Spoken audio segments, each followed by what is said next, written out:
I'm a big picture kind of guy. In case you're wondering, what the hell does that mean?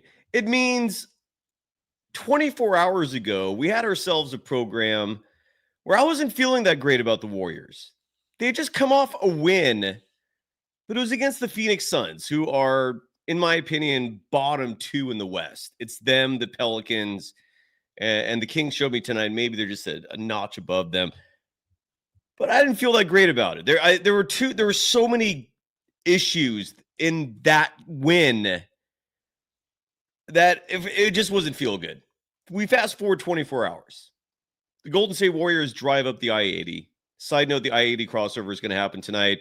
Mark Haynes is at Golden One Center right now. He's going to join us in just a little bit. He's interviewing the Kings players right now. But even though the Warriors lost this game tonight, and there's a lot to break down that was just not cool, I'm going to be positive. All those clowns who were looking for like optimism and cheerleading because, again, the Warriors beat the Suns, I'm never celebrating that. At least not when the Warriors are they're supposed to be championship contenders. Like if you're the Sacramento Kings, yeah, they're going to celebrate tonight like it's a big damn deal because they're not going anywhere, right? Like context matters on that front. Your Warriors have the potential to win a championship this year. And what I saw tonight was the veterans first of all, the veterans suck. The Warriors veterans, like the reserves, they suck. But who doesn't suck are the youngsters. Will Richard, first start of his career with the Golden State Warriors, a rookie. He dropped 30 points. I think that's second all-time in Warriors history behind Anthony Morrow. I don't know if you folks remember that guy, elite three-point shooter ahead of his time in terms of value. And then I think JK, his first start, had 26. Don't quote me on that as a fact, but it's ballpark. It's in that ballpark. Will Richard drops 30 points, and he better be a part of the rotation moving forward. He better get some minutes moving forward because he brings value. Makes you wonder why he's been getting DNPs for 3 games in a row until tonight, at least 2 in a row. I don't know if he played in that Bucks game, but Will Richard's awesome. Jonathan Kuminga, the pressure was on the young man tonight. It wasn't his fault they lost. 24 points, 9 boards, 40% shooting from deep. Moses Moody was almost elite. Great to have Moody back in the rotation getting serious minutes. And Brandon Podziemski was used the way he's supposed to be used, as a point guard. He made some mistakes tonight. The youngsters made mistakes tonight because they're young. That's what young players do.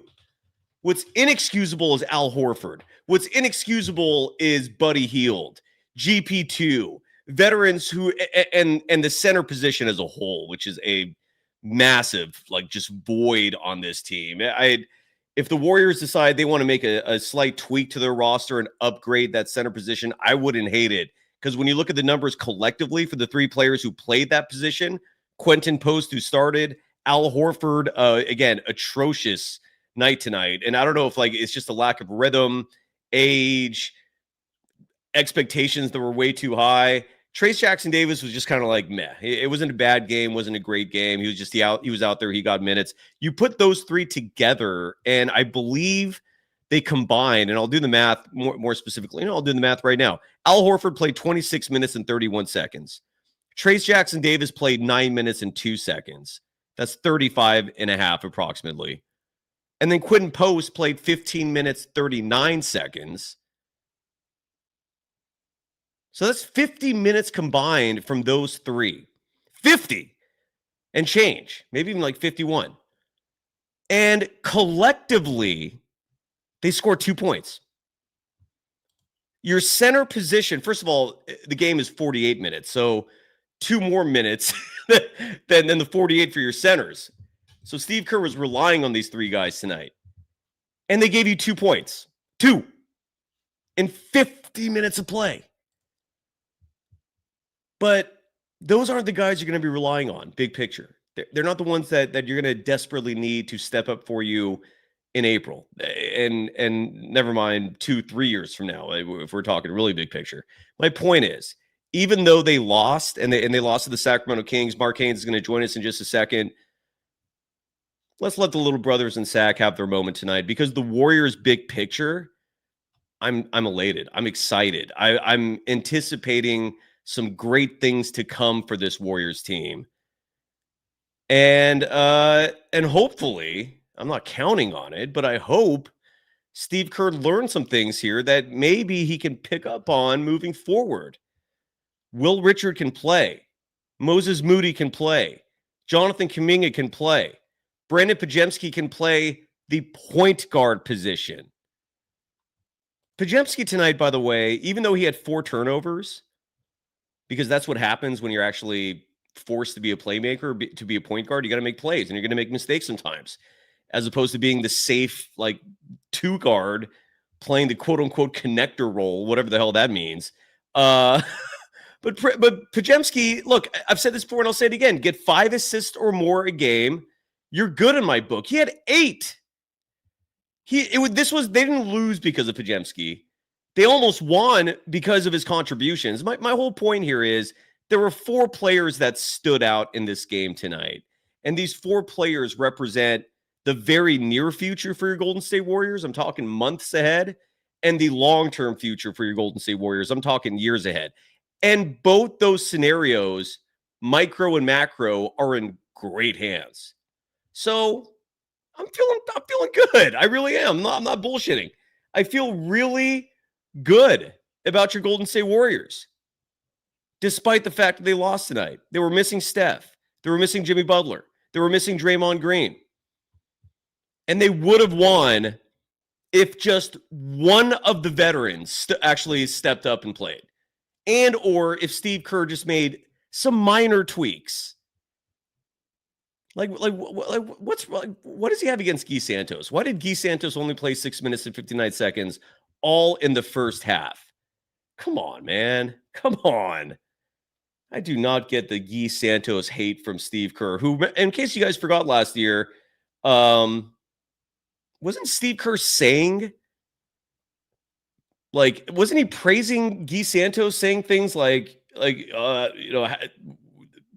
going to be a big part of this moving forward. Is he? 6 minutes and 59 seconds? Nonetheless. So Mark Haynes will join us in a little bit. Mr. Jason in our chat, Mr. Jason 916, I'm guessing is here for some Kings talk. Isn't that what 916 area code is? Isn't that Sacktown, Bay Area, and Backtown? You don't know who Guy Santos is? Do you not watch NBA basketball? He's an Olympian, my friend. And maybe you don't know of him because he never plays, because Steve Kerr routinely plays the wrong guys and gives the wrong people wrong minutes. That's why you probably never heard of him. I wish he played more. I'm elated, enthralled with these youngsters. I love it. The results were not what we wanted, but again, big picture, great signs from this game. And we're going to break it down. Mark Haynes will join us in just a second so we can talk about Russell Westbrook's triple-double. Russell Westbrook acting tonight like you won a championship. Good for you, buddy. Good for you. You beat a Warriors team that was missing their best players and have a head coach that doesn't know what to do when Stephen Curry's not there. Congrats. Let's break it all down. It's the I80 Crossover edition of Golden Days. Mark Haynes will join us in just a second. A lot to break down on a night that I thought, despite the loss, was awesome. I really do. Genuine emotional feelings. Where's my I80 Crossover open? I have like a separate open for when Mark's here. Here it is. Let's get into it.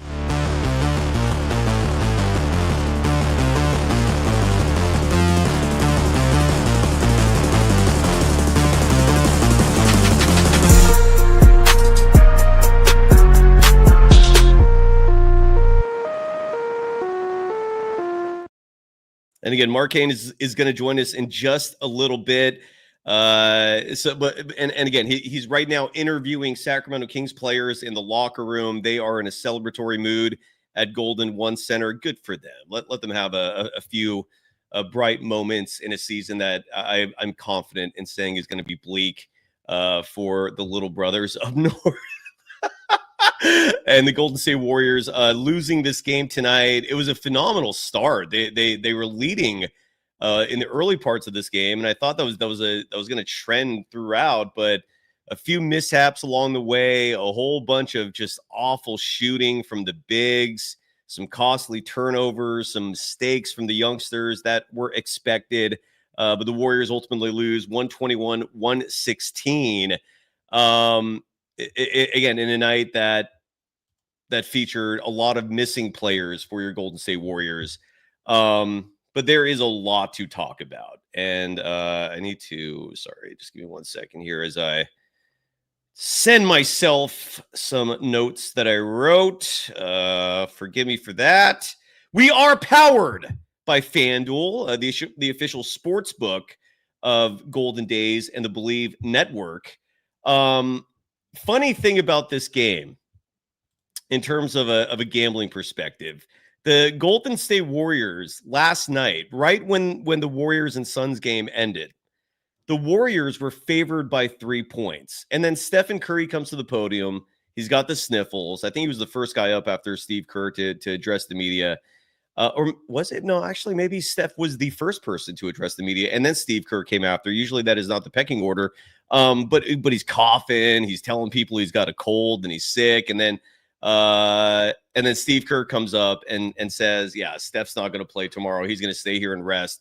And the betting line for the game swung 6 points entirely because of Wardell, Stephen Curry. It went from the Warriors favored by 3 to Sacramento favored by 3. The Warriors, by the way, next play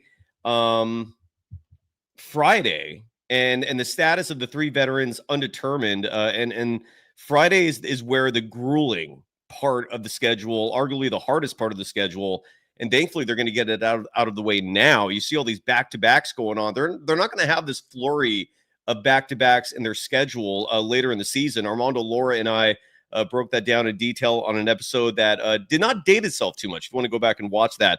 But here is the upcoming schedule that is torturous, that's grueling, that is going to be challenging for your Golden State Warriors. And hopefully Steph, Jimmy, and Draymond Green will be available for a lot of them. And this absolutely torturous part of the schedule starts Friday at Denver.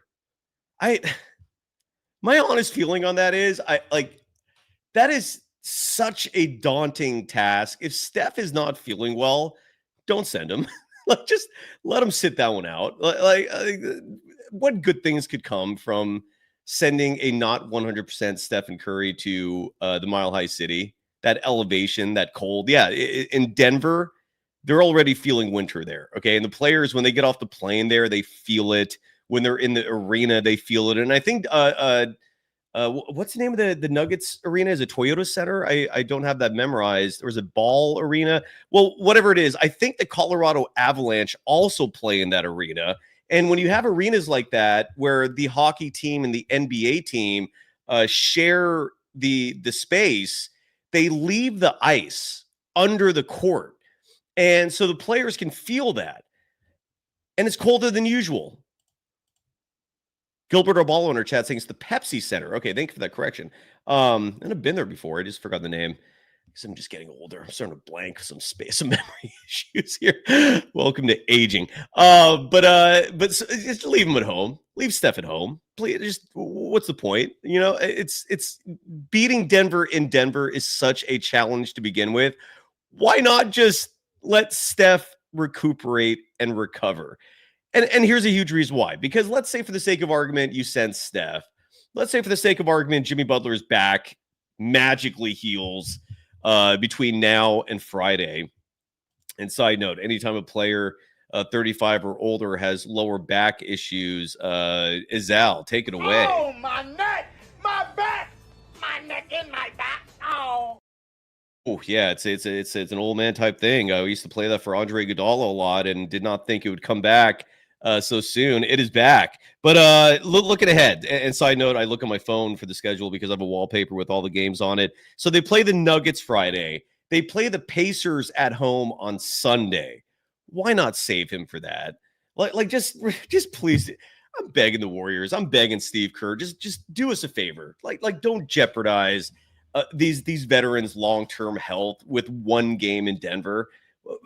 Maybe I'm, again, this is my opinion. Maybe I'm wrong. I don't know, but let these young guys play some more. Why? I mean, they need this experience. They're probably going to lose in Denver anyway. So why not lose and gain something from it in terms of youth improving right before your eyes? But that's just me. Anyways, the grueling schedule real quick. Friday again at Denver. Sunday at home against the Indiana Pacers, a game that the Warriors are going to go all out for because they want vengeance for that loss in Indiana a week ago. Then they're back on the road for another back-to-back. This is OKC and the Spurs. You heard that right. OKC next Tuesday, the Spurs next Wednesday, both games on the road. Then you get a day off. The Warriors are going to enjoy some barbecue in San Antonio. Maybe check out the Riverwalk. Maybe just loiter at the hotel because they're going to play the Spurs again on Friday. The Warriors don't have a track record of success in San Antonio to begin with. And now they're dealing with a Spurs team that is dealing with some injuries themselves in terms of Dylan Harper, expected to miss a couple weeks, but Wemby's there. The system that Pop implemented is there. The ghosts of the San Antonio Spurs are there. I don't like it. And you got a back-to-back in San Antonio next Wednesday, next Friday. You get a day off. Then you play the Pelicans in New Orleans. Might be a blessing in disguise. You're also in New Orleans, one of the greatest cities in the world, in my humble opinion. And then they get another day off after that. The following Tuesday and Wednesday, another back-to-back. Orlando on Tuesday, Miami on Wednesday, and then they come home for a homestand after that on Friday, November 21st. They're at home hosting the Portland Trailblazers. So that's your upcoming November schedule. It ain't easy. You could argue it's the hardest part of the schedule for the entire year.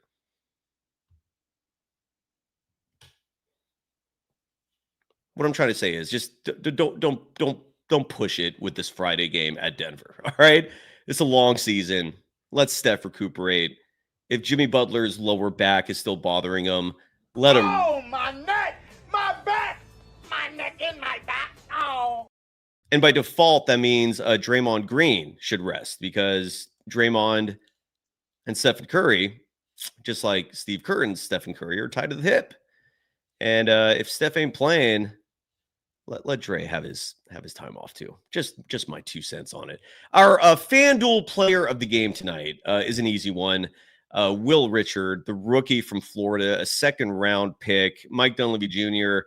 deserves his kudos, his flowers for another awesome selection in the draft. They're not all winners. They're not all great. But when you're drafting in the second round, you got Quentin Post a year ago, who, side note, did not have a great game tonight. But you got Will Richard this previous draft. You also got Alex Tui. Remains to be seen what he turns out to be. But Will Richard, damn, does he belong? And friendly reminder, he played for Florida last year, a national champ. Will Richard, 10 of 15 from the field tonight, 5 of 8 from deep tonight. His three-point stroke looks damn good. He was also 5 of 7 from the free throw line. The dude was getting to the line. He had 7 rebounds in this game. 5 of them were offensive. I think there was one. I think Klena Azubuike made a note of that in the broadcast tonight, pointing out how Will Richard was spotting. Oh no, you know what it was? I remember now. One of his offensive rebounds was a Brandon Pajemski airballed three-pointer. I don't know if you folks remember that play. This was in the third or I think the fourth quarter. It was later in the game. And Will Richard just was the only one who noticed it was going to be an air ball, and he just caught it and did well. G4M is saying, look at the plus-minus for the bench. We'll get to that in just a second. I'm going to guess that plus-minus is atrocious. Oh, yeah, it is. I'm looking at it right now. Well, I'll touch on that in just a second. Let me finish up giving some praise to Will Richard real quick here. Will Richard, again, 7 rebounds, 5 of those offensive boards, added 3 assists, added a steal, only had 1 turnover. 30 points, 7 rebounds, 3 assists, 1 steal, 5 of 8 shooting from deep, 5 offensive boards. Every player who started tonight was in the positive in net rating, which is where that chat comment originated from, because the bench clearly lost this game for the Warriors tonight. But Will Richard, hey now, have yourself a night, bud. You are our FanDuel player of the game. Yeah. Well deserved. Well, hey, chill out, buddy. So the bench, as I mentioned a moment ago, I'll touch on that right now. Might as well. I see some good comments here. I have an option here from my side of things where I can click this star button. It's kind of like favoriting certain chats, and that way it goes into a separate screen that I go to later if the timing's not right to touch on it in just a moment. I'm seeing a lot of great chat comments, and I'll get to those if not now, very soon. But G4M brought up the bench and how atrocious they were, and let's talk about that. This is an example of where net rating does help you out in terms of telling the story. First of all, all 5 starters were in the positive. Will Richard, a +1. Jonathan Kuminga, a +2. Couldn't post as bad of a night as he had statistically and otherwise, dropping a big fat donut in terms of scoring. 0 points. But he was a positive, and he started with the team tonight. Brandon Pajemski was in the positive, led all players in net rating with a +14. And then Moses Moody, who kept the Warriors in this game in the fourth quarter with elite, outstanding, timely 3-point shots that were falling. He was in the positive, a +5. But then you look at the bench. It starts with Al Horford. Awful game. There's just no way to spin it. Russell Westbrook had a few matchups with him where suddenly it was like a one-on-one affair because of an odd switch or whatever. And Al Horford just look, for all the praise that Mike Dunleavy Jr. has been getting in terms of draft picks and free agent acquisitions, there are blemishes too. It hasn't been perfect. It's been a little bumpy. And case in point is what he's been doing with the taxpayer exceptions, that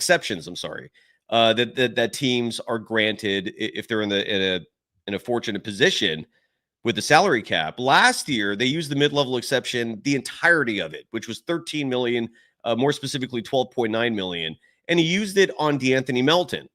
Now, Melton is awesome, but the moment that happened, my critique was $12.9 million for a guy that has not proven he can be durable, and you need size, and he's got the physique of a point guard. I love Melton, but he showed up for 6 games. And was that $13 million well spent? I don't think so. And then this offseason, you had the luxury of using the taxpayer mid-level exception, which was not the full mid-level exception amount. This offseason was, I think the mid-level exception was around $14 million. The taxpayer mid-level exception was just shy of $6 million. And they gave that to Al Horford. And one thought that came to my mind tonight was looking at the other side of the court with the Sacramento Kings. Just this week, they signed Precious Achiuwa, who had just been sitting there as an unsigned free agent.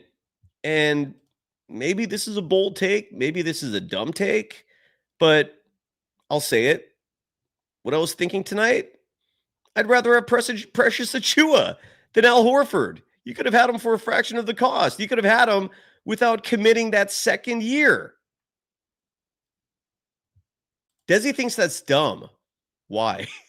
Follow that up with why, please. Because what has Al Horford done that makes you think that was a good signing? Follow that up, please. Or maybe you're talking to someone else. I don't know. But Precious Achiuwa, again, the Kings have all these scrap heap type players on their roster, and he was one of them. And he was good on the New York Knicks last year. He's one of many examples of players that are just in the void. Sorry, yeah, Desi's. I didn't mean to. For some reason, I thought you were talking about Al Horford.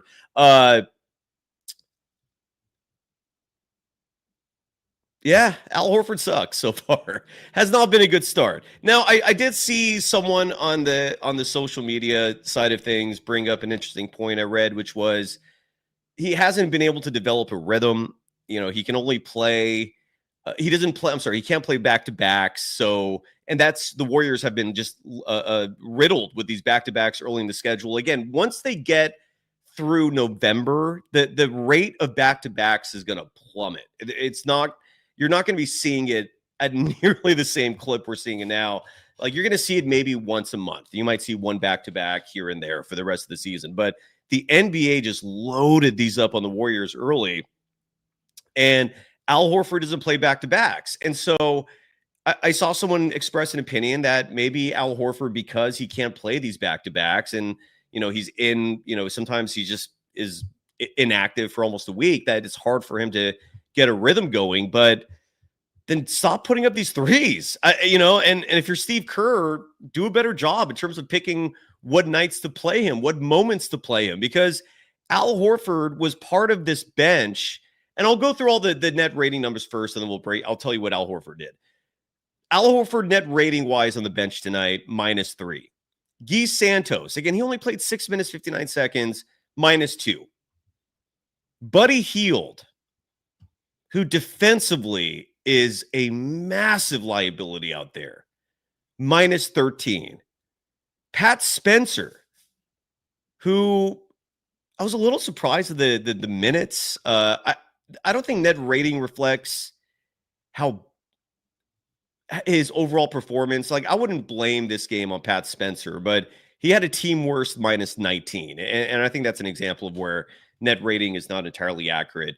Pat Spencer was also second on the team in terms of bench scoring. But he was, again, a -19. Trace Jackson Davis played 9 minutes, 2 seconds, scored the only 2 points of any center out there tonight in 50-plus minutes, a -2. GP2 played 11 minutes and 24 seconds, was a -12. The bench, which last night they outscored the starters. I think they had 63 or 65 points collectively. Tonight, 20 points. So 20 out of the 116 for the Warriors coming from the bench. Yeah, so the bench was atrocious. True Mentality in the chat saying,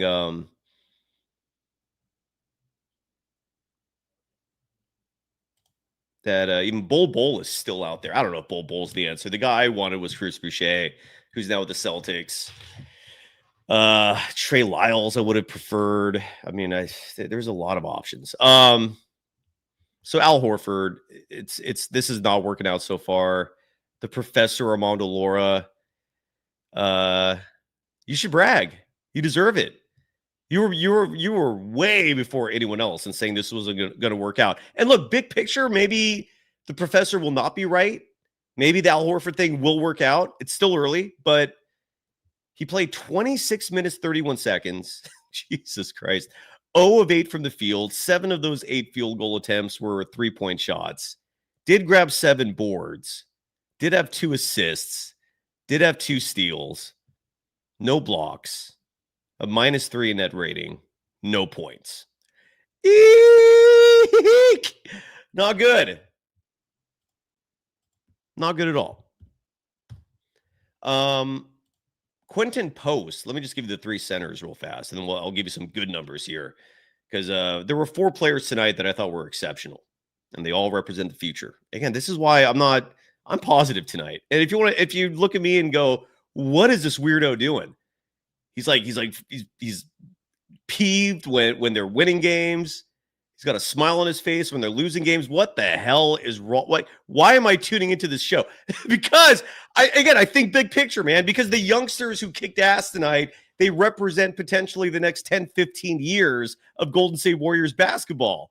And if they're ever utilized correct, they would be helping now far more than they have been. But you have a head coach that just has no idea who to play. I hope you folks are understanding more and more why Steve Kerr drives me batshit insane. Because he plays the wrong guys regularly. Again, Al Horford, should he have played 26 minutes and 31 seconds? I don't think so. Quentin Post played 15 minutes and 39 seconds. He also had a fad nothing burger points-wise. He had a few moments in this game that were really ugly too. Like he got taken out at the very beginning of the second quarter. He got beaten for a rebound, and Steve Kerr was livid. If my memory serves correct, Quentin Post was going up for a defensive board. I think it was Jacques Lindell who beat him out to it. And that's not the first time this has happened. Quentin Post as a rebounder, in the same way that I've criticized Brandon Podziemski as a facilitator with the assist numbers, and tonight was not the case. I thought Podziemski was solid. Quentin Post has to improve the rebounding. He can't be just out-muscled and just beaten as a 7-footer by other NBA bigs for these boards. And that rebound should have been his. He lost it. I think Lindell had 2 free throw attempts after that. He got fouled. And Steve Kerr yanked him out. We did not see Quentin Post again until the start of the third quarter. In those 15 minutes and 35 seconds, again, 0 of 5 from the field. What stings with Post is he's supposed to be hitting 3-point shots. He gets minutes because he's a stretch big. And 0 of 3 from deep doesn't cut it. 0 points, 4 rebounds, 1 assist. Did have 2 blocks, thankfully. Did have 2 steals. But and he was a +4 net rating. But I don't know if that's a credit to his teammates. I don't know if his size was making a difference out there. Eye test wise, he didn't look horrible, but the stats weren't great. And between that possession at the beginning of the second quarter, and then there was another play. I think I have it in my notes. Yeah, in the fourth quarter. No, there was another play as well where he looked bad. Not a great night from him. And then Trayce Jackson-Davis to round out your 3 centers, again, who in 50-plus minutes of action together gave you 2 points. Trayce Jackson-Davis, 9 minutes and 2 seconds, 2 field goal attempts, made 1 of them. Those are your 2 points from the centers. Had a rebound, had a steal. But at least he was competent out there, and they were a -2 in net rating in his 9 minutes and change. But the centers, I mean, to me, if you're going to start anywhere tonight, you're going to look at that center position and go, thanks for nothing. See you Friday in Denver. Woo! Al Horford better show something on Friday. Has to. I mean, otherwise, what the hell is he doing on this team and stealing money? Now the positives. I mentioned Will Richards' numbers. Player of the game. Awesome. Night again for Will Richard. Jonathan Kuminga, I thought also had an awesome game. He had a lot on his plate. He had the box score says 5 turnovers. I swear all 5 of them were travel calls. And a couple of them, like the refs were dinging Kuminga for these travel calls based off, like, according to the ref. I'm trying to explain this the best way possible because it's complicated. Kuminga's footwork is very elite and it's very fast. And you've all seen that first step of his. Like he beats his defender 9 times out of 10 and forces defenses to collapse because he's so quick and so explosive. But the refs tonight, and I looked at one of the replays very closely and I didn't see it at all. I thought the refs just missed multiple times with Kuminga, but they called him for travels repeatedly. And they kept accusing him of moving his feet and moving his pivot foot before he started going into action. And Kuminga looked perplexed after every one of these calls. I was hitting the rewind button to get a second and third look at these things. I didn't get it. I think one of those 4 or 5 travel calls made some sense. I looked at it closely and was like, all right, I see there's some movement. But most of them were just really ticky-tack. They're the kind of calls you don't normally see. With that said, with those 5 turnovers excluded, 8 of 19 from the field, 2 of 5 from deep, and the 5th 3-point attempt was at the very end of the game. It was like a Hail Mary that counts for a stat sheet. Went to the free throw line 4 times and was 6 of 8 shooting from the free throw line. Good, not great. Did have 9 rebounds. He was 1 rebound shy of a double-double. Added 3 assists, 24 points. And what's really wild is Kuminga's 24 points were 3rd on the team in scoring. Will Richard 1st, and 2nd, Moses Moody, who better start playing more, man. Can people understand now, at least more so if you've already agreed with me, why I don't understand Moses Moody being behind Brandon Podziemski in the pecking order? I don't get it. Like, Moses Moody is flat out a better basketball player than Brandon Podziemski. He's better defensively. He's a better shooter. He's a better playmaker. Maybe Pods is a better passer. Maybe Pods is a better ball handler. But in today's NBA, those 5 skill sets I just listed, Moody is better in the 3 most important. But you have a head coach who's just, again, a loon. Has his weird, like, ideas in his head for what's, what's most valuable on a basketball court. And you're very likely, when Steph is back and when Jimmy Butler is back, you're very likely gonna see Podziemski again getting minutes that supersede both Moody and Kuminga. And it's wild shit. It is inexcusable. And tonight was a perfect example of why Moses Moody needs to be consistent in terms of minutes and his role. 9 of 15 from the field. He shot better than 50% from deep again. 6 of 11 from deep. Perfect from the free throw line. Added 3 assists, 3 rebounds, 2 steals, 4 blocks. If Will Richard was not a rookie, we're giving player of the game honors to Moses Moody again. But Will Richard, the rookie, I mean, when you have a rookie performance like that, you're going to get those honors. But Moses Moody, a very respectable runner-up for our FanDuel player of the game honors tonight, got 38 minutes, 31 seconds of run. I love Moody. 28 points, 3 rebounds, 3 assists, 6 of 11 shooting from deep. You take that every time. 4 blocks. That's that 7'1", 7'2" wingspan coming into play. Bravo. And then last but not least, in terms of the praise that we're giving out to the youngsters tonight, Brandon Podziemski.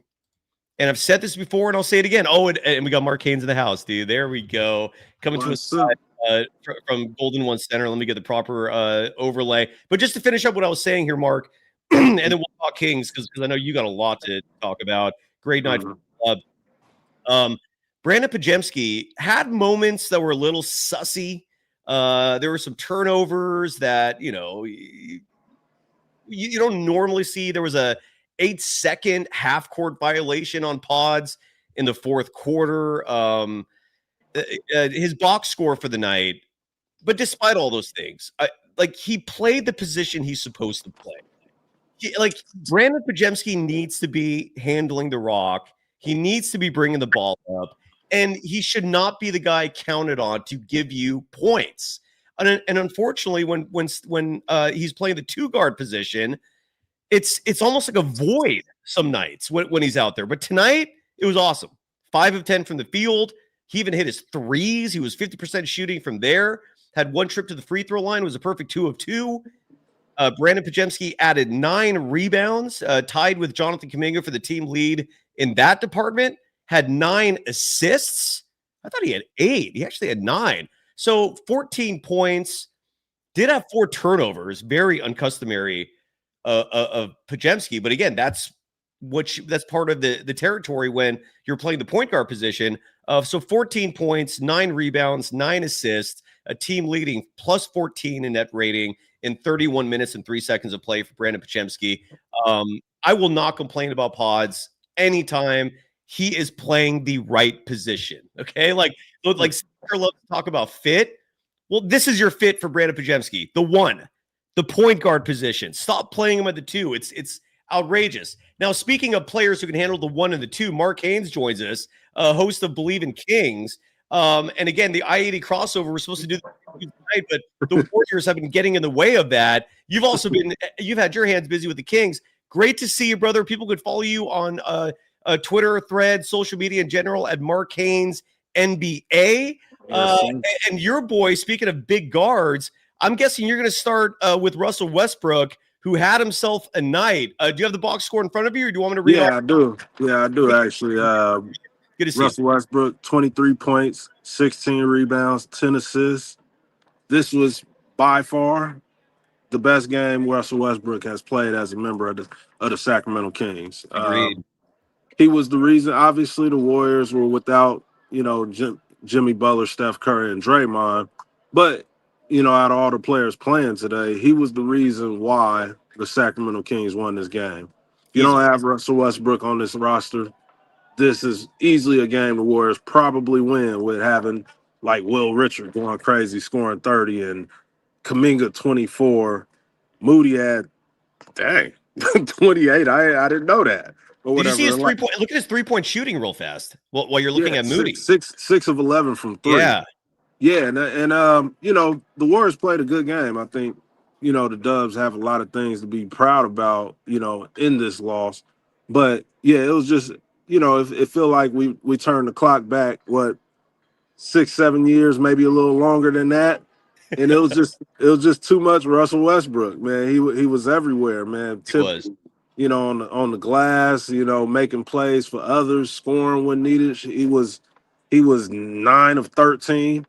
And another crazy stat that we figured out, tonight he became the all-time leader of all point guards. I think it might be all guards, but I think it's point guards. Interesting. In rebounds. He's the all-time rebounding leader. So heck of a night for Russell Westbrook. It was a win the Kings desperately needed. They got the champs coming in here Friday on first game of a homestand. This is they took care of business. Yes, they did. And it's crazy, man. I'm looking at the box score right now, and for the Kings, this was like it felt like a tale of two halves. I felt like the Warriors were the better team in the first half, and then the Kings kind of just took control in the second. But I'm looking at the box score for the Kings, and like everyone who played was in the positive for net rating. Everybody. Yeah. But no one really dominated that stat. Like, you had 2 guys who led the way, Keon Ellis and Precious Achiuwa, who, side note, you guys just signed a few days ago. And I was telling the audience before you jumped on, I'd rather already have Precious Achiuwa than Al Horford, who just laid a massive, stinky an egg that was just mixed with shit. I mean, I don't know how else to describe that. I mean, like the intestines and whatever canal the egg comes from, they mixed, they crossed. It was horrible. And dude, Precious Achiuwa, nice pickup. Russell Westbrook, nice pickup. I felt like the heroes for the Kings were all these like guys that you added last minute. Tell us about that, dude. These role players who played made a difference tonight. Yeah, no, that's what's interesting is like Precious in the minutes he played, just a little over 9 minutes. He was 2 for 2. He believe he had a block that he got a block in this game or whatever. Like him, man, obviously this is his first game, but since Russ has been here, the record doesn't show it. But since he's been here, he's been one of the impact players. He's been a guy that's, if he's playing well, the team do well. If he's struggling, the team struggles or whatever. So I think the Kings did a good job of going and picking up guys that, could impact the team in a positive way, especially when they're playing good basketball. And when I seen, the signing of Precious Achiuwa, I was, honestly, I was surprised that he was still available or whatever. And it was a no-brainer. They had to they waived Isaac Jones, who's, a good guy, and, people in Sacramento here loved him. He had a tremendous story, but, Precious Achiuwa, he's a guy who could really play basketball, and he's a guy that brings a level of toughness that this Kings team need. And Yeah. obviously this doesn't mean that they're going to go, on a 10-game win streak or anything like that or whatever. But I do think it was a good move, and it's a move that lets the fans know what direction they're going this season. And when they got off to the rough start that they got off to, fans started talking about tanking. They started talking about trading away people or whatever. But bringing in a guy like Precious, that tells me you're not tanking. Now, you may lose, you may end up on the wrong side of, the standings towards the end of the year, but that's not what the Sacramento Kings are trying to do. Yeah, agreed. And again, the Kings are in the win column tonight. And they, what's their record now? What they improved to? Is it 3-5 or 2-5? I don't actually have that in front of me, and I don't know 3-5. why. 3-5. Here it is. 3-5. So the Warriors dropped to, I believe, 5-4 on the year after this loss. Yeah, Sacramento's now 3-5. And Mark, one thing I was talking about before you came on, and side note, Antonio Green in the chat saying, I thought you weren't using net rating anymore. No, what I said was from now on with debates and arguments, because more specifically, this was in regards to Brandon Pajemski. And I said, fine, we will not use net rating in any debates. Mark, I don't know if you're old enough, or at least, old enough to remember when net rating wasn't even like a conceptual thing in the NBA. I do. That's the last stat I ever need to provide analysis for. It's just something interesting. Like, and it was interesting tonight because when you look at net rating for the Warriors, the story becomes very clear. The starters did what they had to do. The bench sucked ass. And what I started the show with in terms of narrowing the focus down much more than that is the Warriors centers, Al Horford, Trayce Jackson-Davis, Quinn Post. They played 50 minutes, over 50 minutes tonight, collectively had 2 points. Yeah. 2 in 50 minutes. And these are your bigs, man. These are the guys all around the rim. Like they couldn't even get putbacks. They couldn't just get lobs. Like it's insanity. 2 points. Rebounding wise, Quinn Post had 4. Al Horford had 7. Trayce Jackson-Davis had 0. So 11 rebounds to go with those 2 points. Your centers, Drew Eubanks, who was just good tonight. I mean, he was a menace. He was a problem for the Warriors in a lot of ways. He scores 12 points, adds 6 rebounds. Maxime Reynaud, the rookie, right, from Stanford. Yep. 15 minutes, 6 seconds. He scores 6 points and adds 3 rebounds. And then Precious Achiuwa, 4 points, 3 rebounds. So the Warriors centers in 50 minutes finished with 2 points, 11 rebounds in 50 minutes. That's longer than a game. So meaning some of these minutes overlapped here and there. The Kings centers, Drew Eubanks plays 32 minutes. Maxime Reynaud plays 15 minutes, 6 seconds. So that's 47 right there. And with Precious Achiuwa, that's 56 minutes. That's the difference to me in this game. The Warriors lose by 5, 121-116. They get 2 points from their centers. The Kings get, between Eubanks, Reynaud, and Achiuwa, they get 22 points in addition to the rebounds. You were there in person. And 4 blocks. And 4 blocks. Jesus Christ. Moses Moody also had 4 blocks, which is really crazy. That's wild. Moody, Kuminga, Pajemski, Will Richard. Did what they were supposed to do. Yeah, that's why I don't feel bad at all about this game. Right. I'm actually happy for you, dude, that you guys won this game because, like, for me, like, it was imperative that those 4 dudes showed up, and they did. They just had virtually no support. But you were at the game, dude. And oftentimes when you're there, you're seeing things that we on television do not. What did you notice about just easy buckets, the Kings winning the center battle? Did anything stick out to you in that comparison? You hit it on the nose, man. Like it was literally that. It was like all the hustle stats, defensive plays. Offensively, it felt like the Warriors, like just on the eye test, it felt and looked like the Warriors were pretty much dominating the game offensively. But then it was just times where, there's offensive rebounds that the Kings come up with. whether it was a charge, and even on the challenges and things like that, the Kings were winning all the dirty plays. Yeah. And it was, and it seemed like when we look at, Kuminga, Moody, and Pajinski's stats and the rebounds, they did everything they were supposed to do. So it's definitely not a knock on them.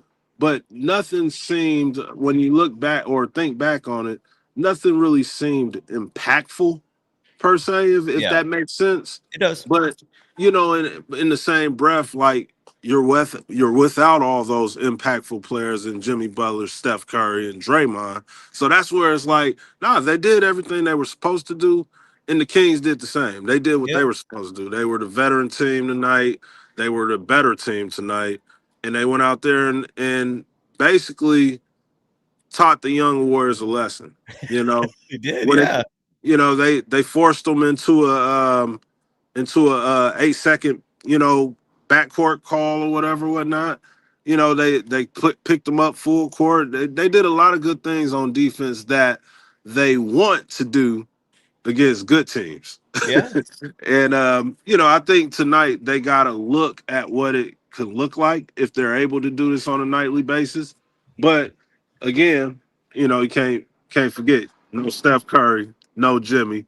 This is a totally different Warriors team. But overall, I think it was, if there's ever a win-win situation for two teams Yeah. that's playing against each other, tonight was. The Warriors lost, but they won when you got to see what the young guys could do, the starters at least. And then the Kings, they beat an undermanned team, and they were supposed to. Absolutely right. Julian Bashir in our chat is saying, is Dario Saric making $5 million? I think even a little more than that. And he reminded me that he's on your team. We didn't see him. I think he got a DNP. Yeah, DNP coach's decision, along with Doug McDermott and Dylan Cardwell. Sorry, I'm mad that we missed those other weeks when Sarge was scoring in double digits and stuff. Oh. This is perfect night to have to do this. I have no defense for him. I mean, he didn't play. Maybe, coach's decision. He just knew best today. If he would have got out there, I Bleav he would have went 3 for 3 from corner threes tonight if he would have got a chance to play. But he did. So that's my defense of Dario Saric today. Well, you won. That's all that matters. G4M in the chat is asking you, Mark Haynes, who was at the game tonight, who's at Golden 1 right now, did the Kings sag off Al Horford defensively? Because it looked like that to me as well. Those threes looked pretty wide open. What did you see from the Kings defense tonight that was effective? That's a good question. I noticed that towards the end too. It did look like they were sagging off, or not necessarily sagging off, but just not threatened by Horford. And once he got going with the misses, it was really like they really took him off he wasn't green. They wasn't paying attention to him like that. They, with Will Richard and Moody, the way they were knocking down threes or whatever, I think, even if Horford would have made a couple, they rather the ball go to him instead of, these other guys shooting it. So, yeah, I think they did for sure. And by the way, you mentioned the fact that the Warriors were missing Steph, who's fighting a cold. And I said at the start of the show, the Warriors next play Friday in Denver. So both the Warriors and the Kings have some really insane challenges coming up. Arguably two of the best teams in the NBA, the defending champs, and a Nuggets team that's going to be a contender. But the Warriors, besides missing Steph, who again is fighting that cold, they're missing Jimmy Butler, who's got the lower back injury. And again, if you're over 35 years old and the lower back is the cause of your injury. Oh, my neck, my back, my neck and my back. Oh. Every time I got to bring up his out for that. So Jimmy Butler's missing. Draymond Green by default is out. I mean, look, if Steph's not playing, what is the point of playing Dre? You're risking an added flagrant. You're missing a technical and some fines. It's just keep him away. It's just let him sit on the bench. What's the point? But it wasn't just those three that were missing. And this is another point where I'm feeling good about my Warriors, even though they lost tonight. DeAnthony Melton he's going to get reevaluated in about a week and a half. Don't be surprised if you see him make an appearance in Santa Cruz soon. He's missing, and Seth Curry is missing. Seth Curry is going to reportedly sign with the Warriors soon. And I bring that up because in a game like this, those two were desperately needed. I would have taken DeAnthony Melton and Seth Curry minutes all day, every day over Buddy Hield minutes. Buddy, who scored 9 points tonight, but it wasn't efficient. His defense is awful. And then GP2, like who is Steve Kerr. Even Steve Kerr had a moment tonight where he put his face in his hands. I don't know if you saw that because GP2 had this ugly turnover and it basically was like a 5-point swing because the Kings hit a 3 after that. If you're replacing GP2 and Buddy Hield with DeAnthony Melton and Seth Curry, that is such a win. So I'm not overly discouraged is what I'm trying to say, because it was really 5 dudes the Warriors are missing tonight. And 2 months from now, I think things are going to look very different with this roster. What was your impression of this Will Richard kid, by the way?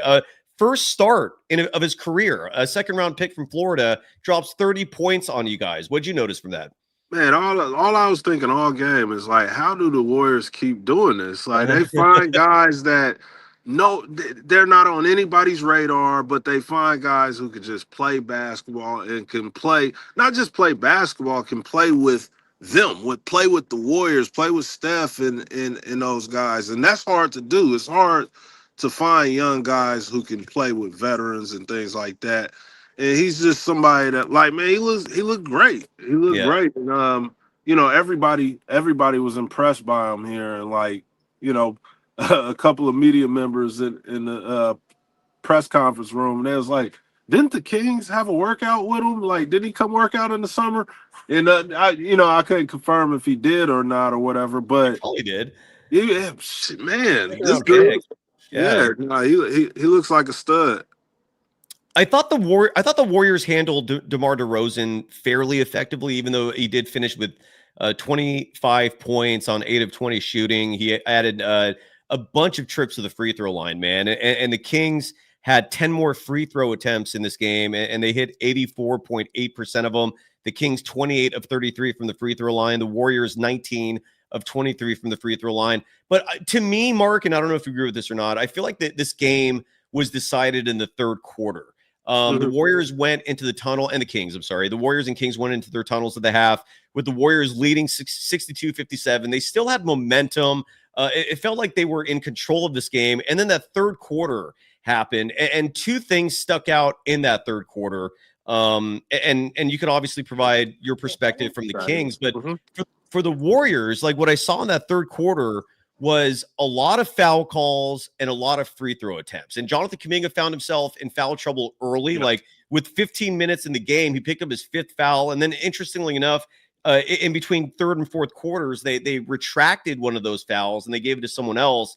So Kuminga was back down to 4 and then picked up his 5th early in the fourth quarter and then had to sit for a little bit. But in that third quarter, I'm looking at the box score right now, and the free throw attempts, Sacramento had 18 free throws in the third quarter attempts to 7 for the Warriors. And they outscored the Warriors in that third quarter 35-23. And again, that's where I thought this thing just shifted. It just swung from the Warriors kind of, because the Warriors' biggest lead in this game, I think was early in the game, and they led by 13.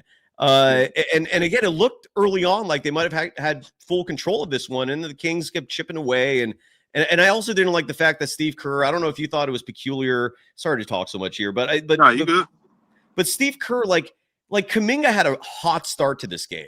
I think he scored 7 early points, and then at the 6-minute mark, Kerr just pulls them. Yeah. And like I saw that, and I was like, oh, what is he doing here? And then he pulled Moody right after that. And Warriors fans have complained about this for years because Stephen Curry has had a lot of moments where he's on a heater. And he looked like who knows when it's going to stop. And then all of a sudden, there's Steve, come out, substitute. And he sticks to this rigid plan of his where he scripts out like the substitution patterns instead of organically feeling things out. And in a situation like that, like I felt like you taking Kuminga out, taking Moody out, just also stopped the momentum in that first quarter. And we could talk about that later if we want. But did you notice, like, was that something as someone who's covering the Kings, like, well, your perspective is very different. Like, did that seem weird to you? No, you felt it. You felt it. You felt like special when Kuminga came out. Because, like you said, he came out, he had it going. And I didn't pay attention to, like, the rotation per se. Yeah. All I knew is it stopped. the run Kuminga was on stopped, and then you realize, oh, he's not even in the game anymore. Yeah. And that's kind of how it felt when I was watching it live. I didn't even notice he was subbed out. I just noticed he wasn't scoring anymore because it felt like every other play he was scoring or getting making a play, getting a rebound. I think he had an early assist or two early on, and it looked like he had it going, and then it just stopped.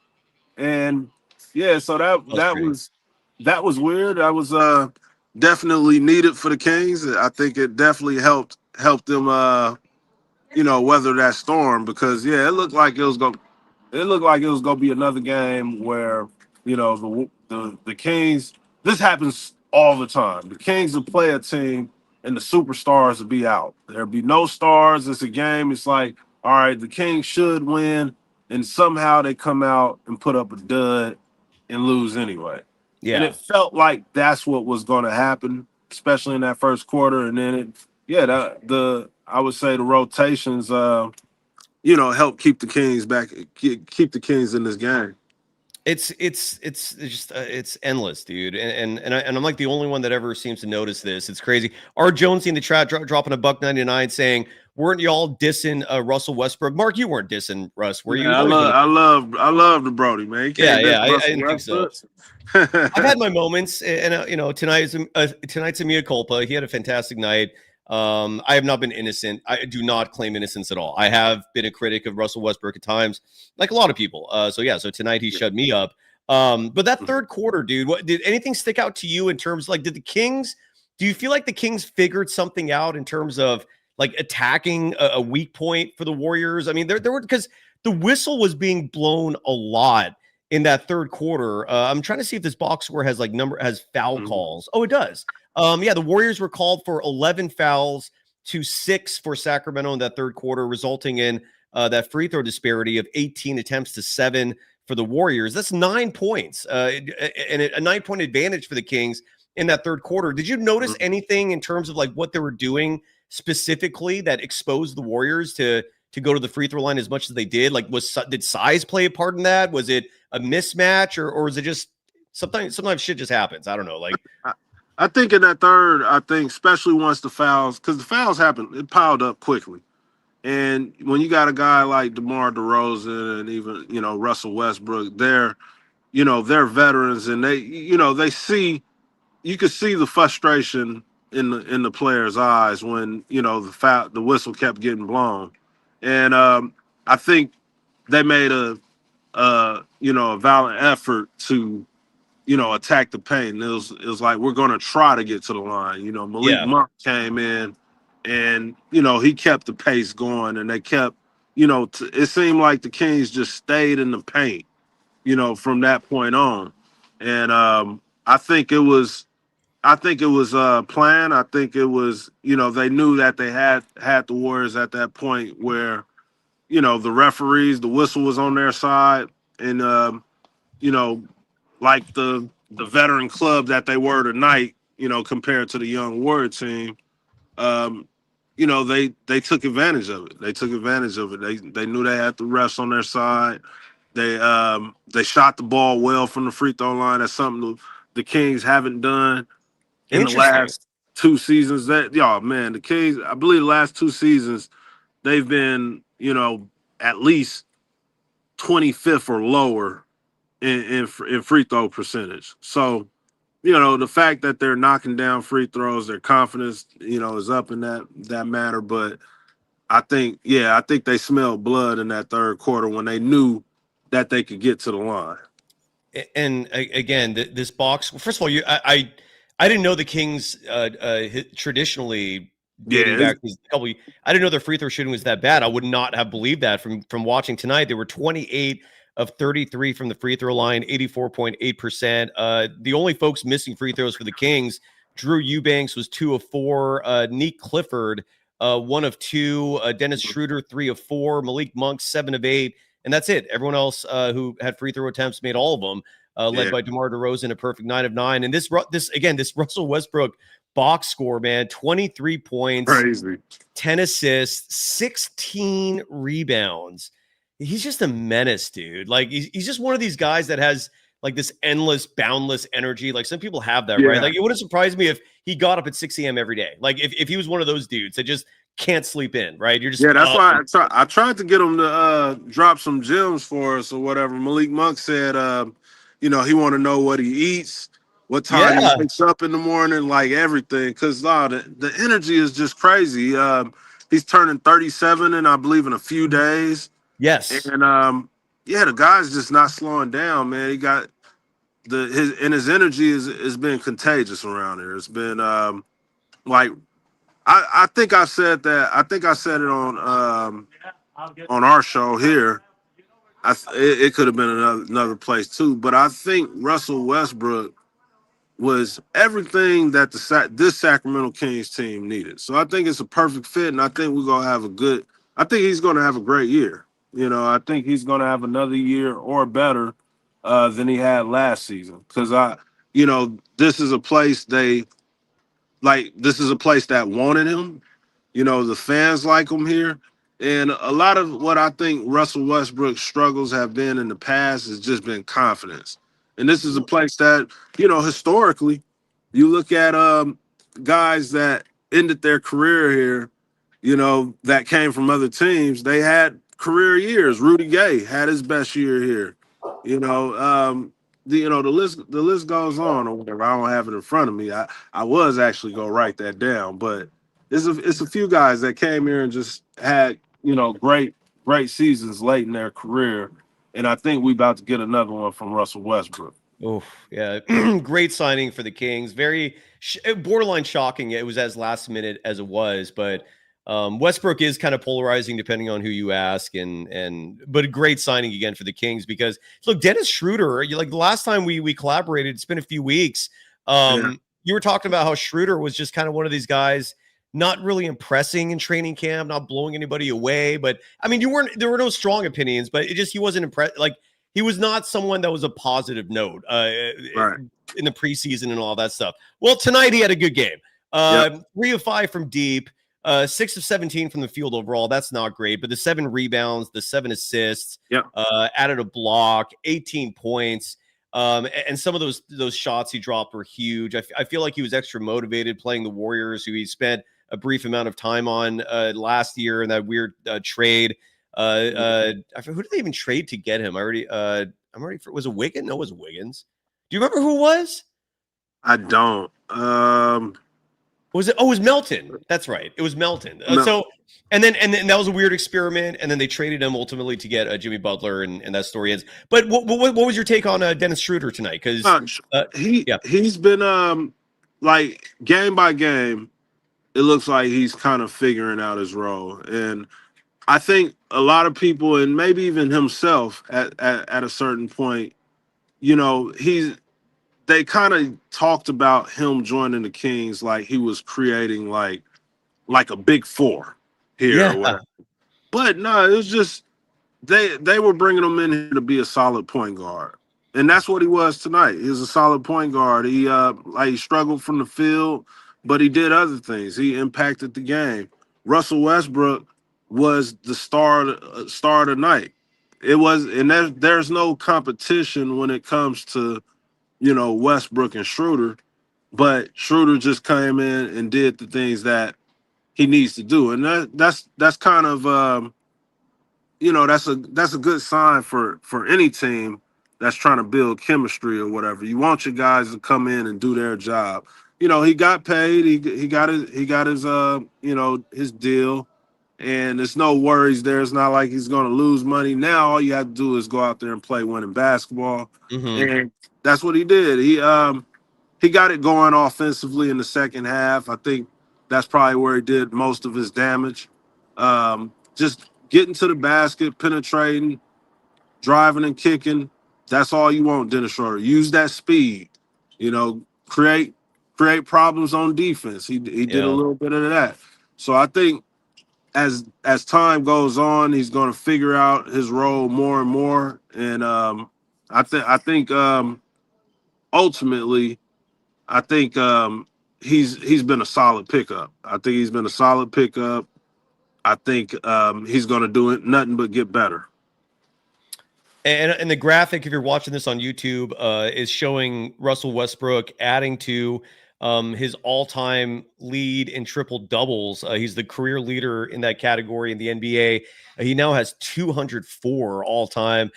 Second on that list, Oscar Robertson, 181, and then Nikola Jokic, who's also still playing.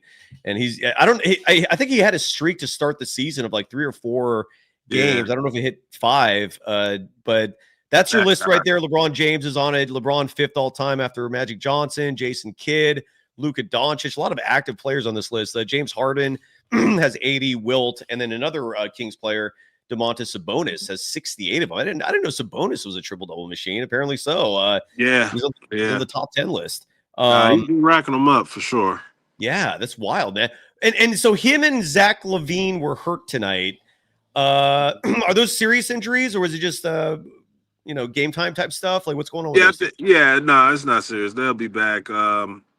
Sabonis, I can't remember off the top of my head what his was. LaVine was lower back soreness, I believe. But yeah, they both. If I haven't asked anybody or talked to anybody, but I would assume they would be back Friday. Okay, gotcha. So I don't think it's anything serious. Perfect timing for the Kings. They rest 2 of their stars. They still come away with the win. Steve Kerr, I'm not going to play the soundbite, but in the post-game interviews, he attributed turnovers as being the primary catalyst for the Warriors losing and the Kings winning. In that department tonight, the Sacramento Kings had 16 total turnovers, which is a lot. And the Warriors had, let me see if I got this right, 19. So there's only a 3 turnover disparity, but where there was a considerable difference and where it was costly for the Warriors, the Kings scored 30 points off those 19 turnovers. The Warriors scored just 11 points off those 16 Kings turnovers. So the Kings basically capitalizing on these mistakes, the Warriors not capitalizing. What do you make of that stat? That's what the Kings want to do. They want to get out and run. So they did a good job of getting up and down the court, on both ends. This was, like I said, the Warriors were shorthanded.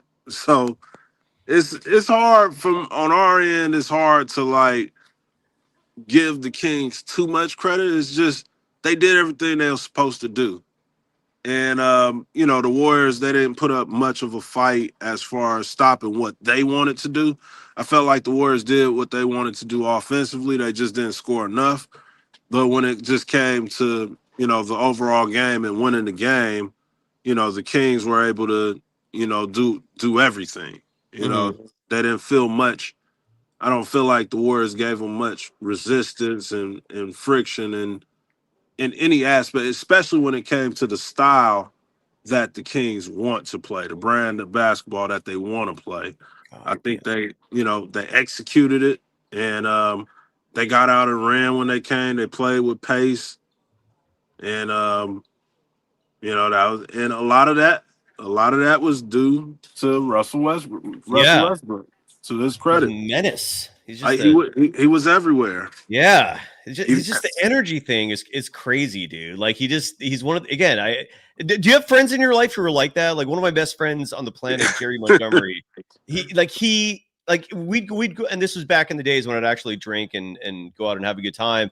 Like, let's say your closing time comes, lights are on, you're like, oh shit, it's late. I'm gonna ensuing hangover tomorrow, you're gonna sleep in. Not my buddy Jerry, dude. He's up at 6 a.m. no matter what. So, even if it means just 3 hours sleep. And like Russell Westbrook, he's up and he's like, hey, let's go for a hike. Some people are just wired like that. It's crazy. Yeah. And I feel like, do you have friends like that? Do you know anybody like that? No, I got a couple of friends like that. I wish that was me right now because I could use some of that energy.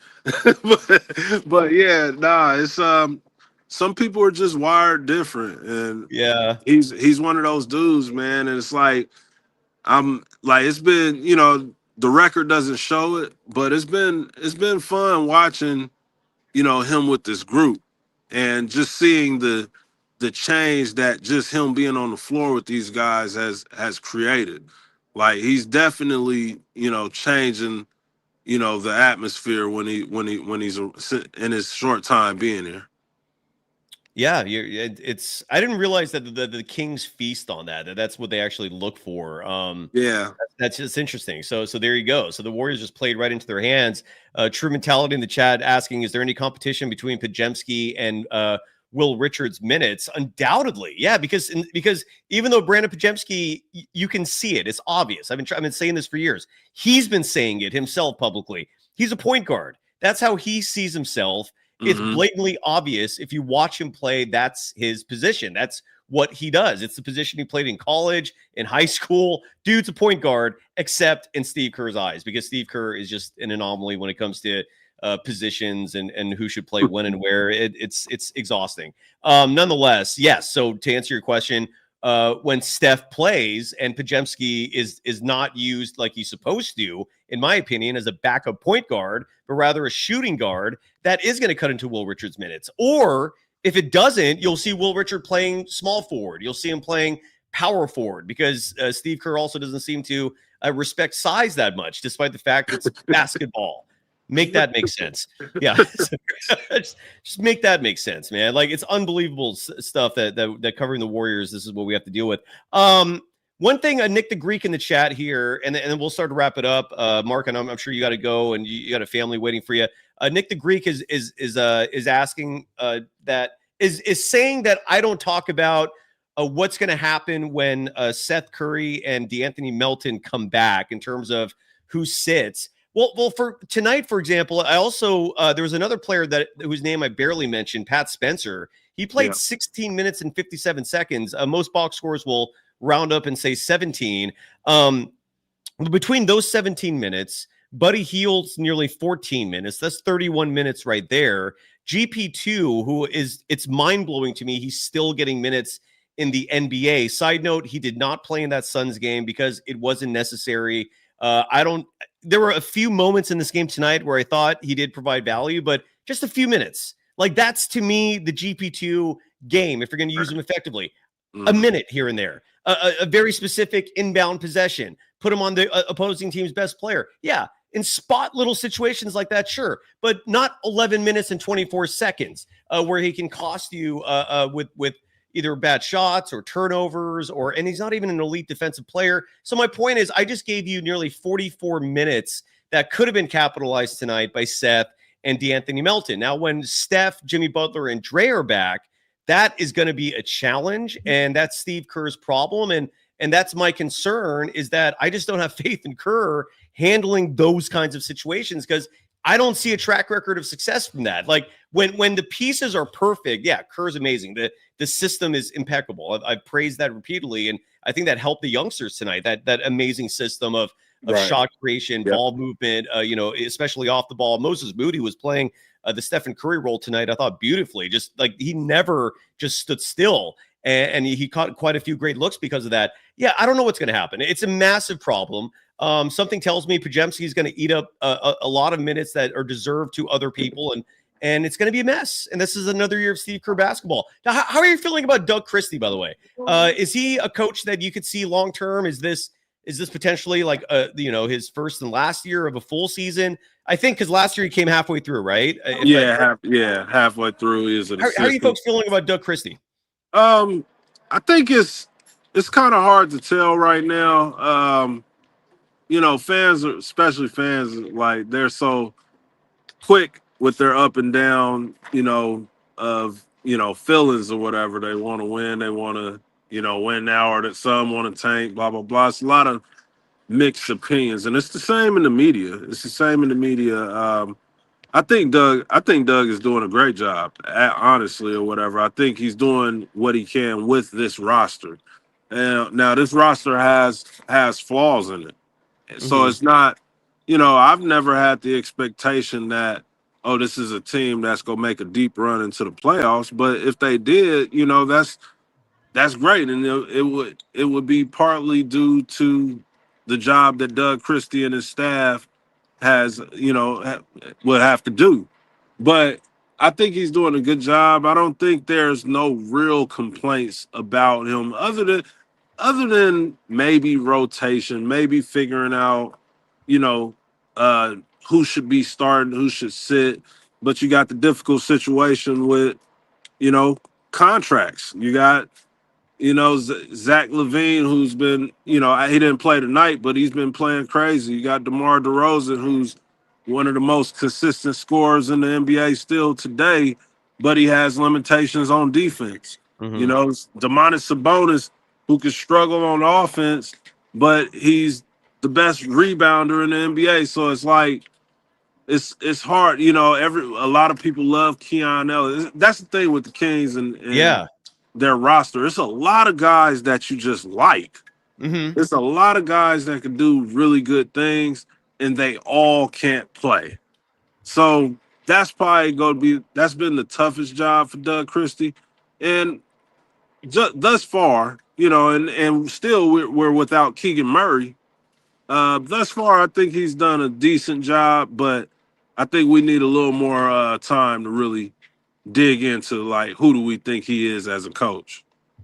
And again, Doug Christie, former color commentator, as a broadcaster, folks in the chat bringing that up. So Vivek and those folks are chosen by the owner, typically, those broadcasting positions. So I'm guessing Vivek likes him, and everybody loves him. Everybody loves him, and that's huge. That helps. I heard some people chattering that Vivek and Joe Lacob were sitting side by side tonight. Vivek, former owner of the Warriors. You saw that too? Were they chatting?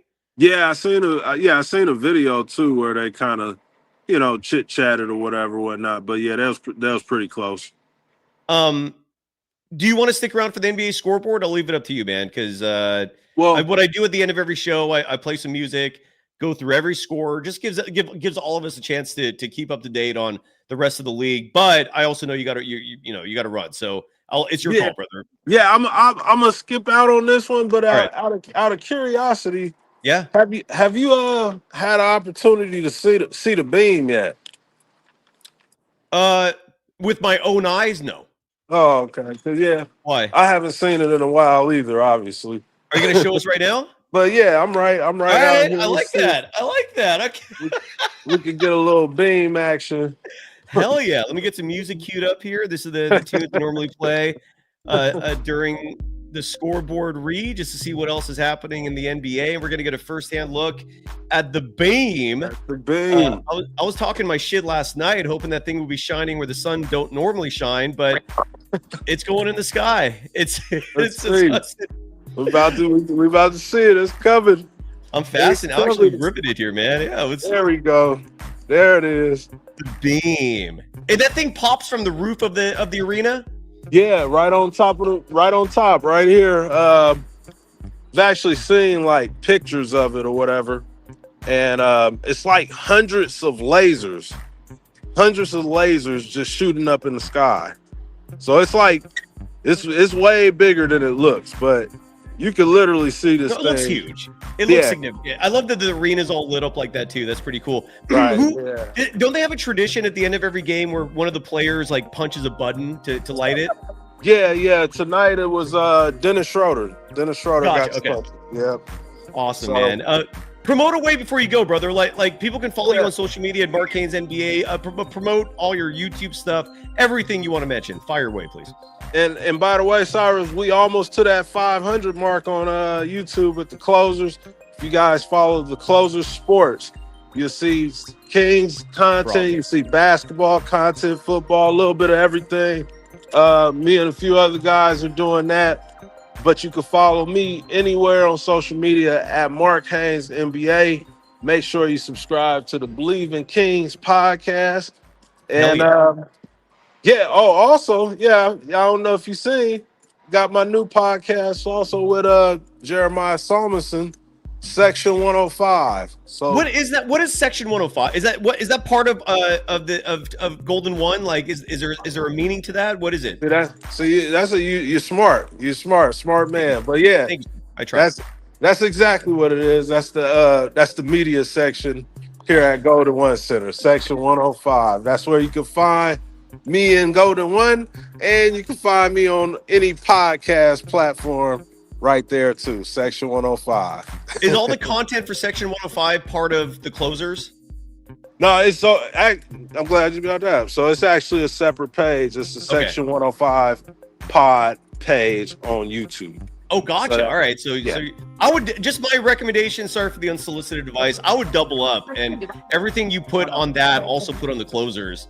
I just from what my experience and I don't know if this helps out anyone out there who's trying to make it in this crazy YouTube scene. Like the more channels you have, you're spreading shit out, you know. And I found like if you just condense it and make everything in just one home base with different playlists and stuff, your odds are going to increase of hitting that 500. Where are you at right now? But that's just me. And sorry for the unsolicited advice. What do you how close are you to 500? Because that's the magic number. Like I think like 17 or something, like 17. Nice. Yeah, so it's right there. Nice. Good stuff. And there's the beam. That thing is shiny, dude. Yeah, it's crazy. I'm curious to know like how many accidents have like happened from people like kind of glancing up at the sky. Cause you can't ignore it. It's crazy. I guess we don't want to know that stat, but I am curious because I'm literally on the freeway sometimes driving and I'm just like looking up and I'm like, oh shit. So I'm not a part of that statistic yet, and I'm gonna try to make it home without joining. Well, I'm appreciative of the fact that at a bare minimum, we got 3 more of these for the I80 crossover because the Warriors and Kings play 4 times. And so if we can't get the Tuesday night thing going, at least we can get these. Yeah, for sure. I love the fact that you're going to the games, man. Is fun experience tonight, right? It's obviously much better when they win versus the loss. So. Yeah. It was definitely fun, man. And it's always good to see all the Warriors media and stuff or whatnot. So yeah, it was cool, man. I'm enjoying the season. It hasn't been boring. I'll say that much. Yeah. even in loss. Awesome, man. It was great to see you, brother. Thank you for making it tonight and doing the dual stream with me. You too, man. Hey, we'll talk soon. We'll talk soon. Absolutely, Mark. Have a great night, man. That is Mark Haynes, host of Bleav In Kings, part of the I80 crossover. And for his show, you're going to stick around and watch the NBA scoreboard part of the program. I'll leave that Bleav In Kings up there for that, since Mark's channel is still picking up our stream. Across the NBA on this November 5th, it's a Wednesday. The Warriors are off tomorrow. Let's see what happened here. So we start in the East. The Cleveland Cavaliers, 132. Oh, even before I do that, really quickly, G4M, who's been bringing some great insights into our chat tonight, is saying that Steve Kerr was attributed after tonight's loss that Al Horford was quote unquote great. Let me see if I could find that, because if that's true, that is utterly insane.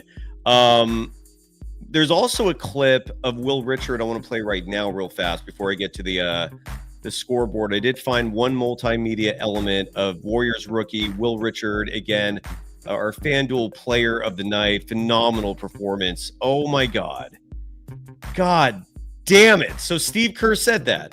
He really did say that. Oh, I just lost it. Hold on. I don't know if I have a video clip of it.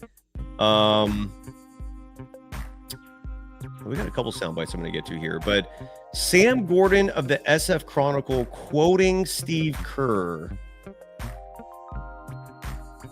in regards to Al Horford. Hold on, I'm getting there. Forgive me for this. I just had it. All right, well, there's Will Richard. We're going to hear from him in just a second. Let me set that up as well. We got a bunch of sound bites here. That's good. But let me see if I cannot believe that Steve Kerr actually said this. I mean, are you just trying to make him feel better and you're just making shit up? Because Al Horford was not good tonight. Like, there's no spin. You're not like what the hell is Steve Kerr saying here? Well, where did that clip go? I'm gonna find it. We're gonna hear in just a second from Jonathan Kuminga. We're gonna hear from Will Richard.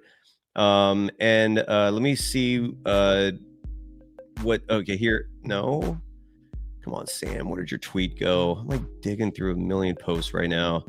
Again, we're going to hear from Kuminga in just a second. We're going to hear from Will Richard in just a second.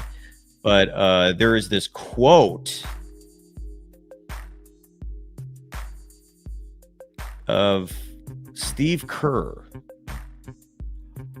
Oh no, there's even a video of it. All right, we have to play this. All right, this is Curtis. Jesus Christ, G4M. What have you turned me on to?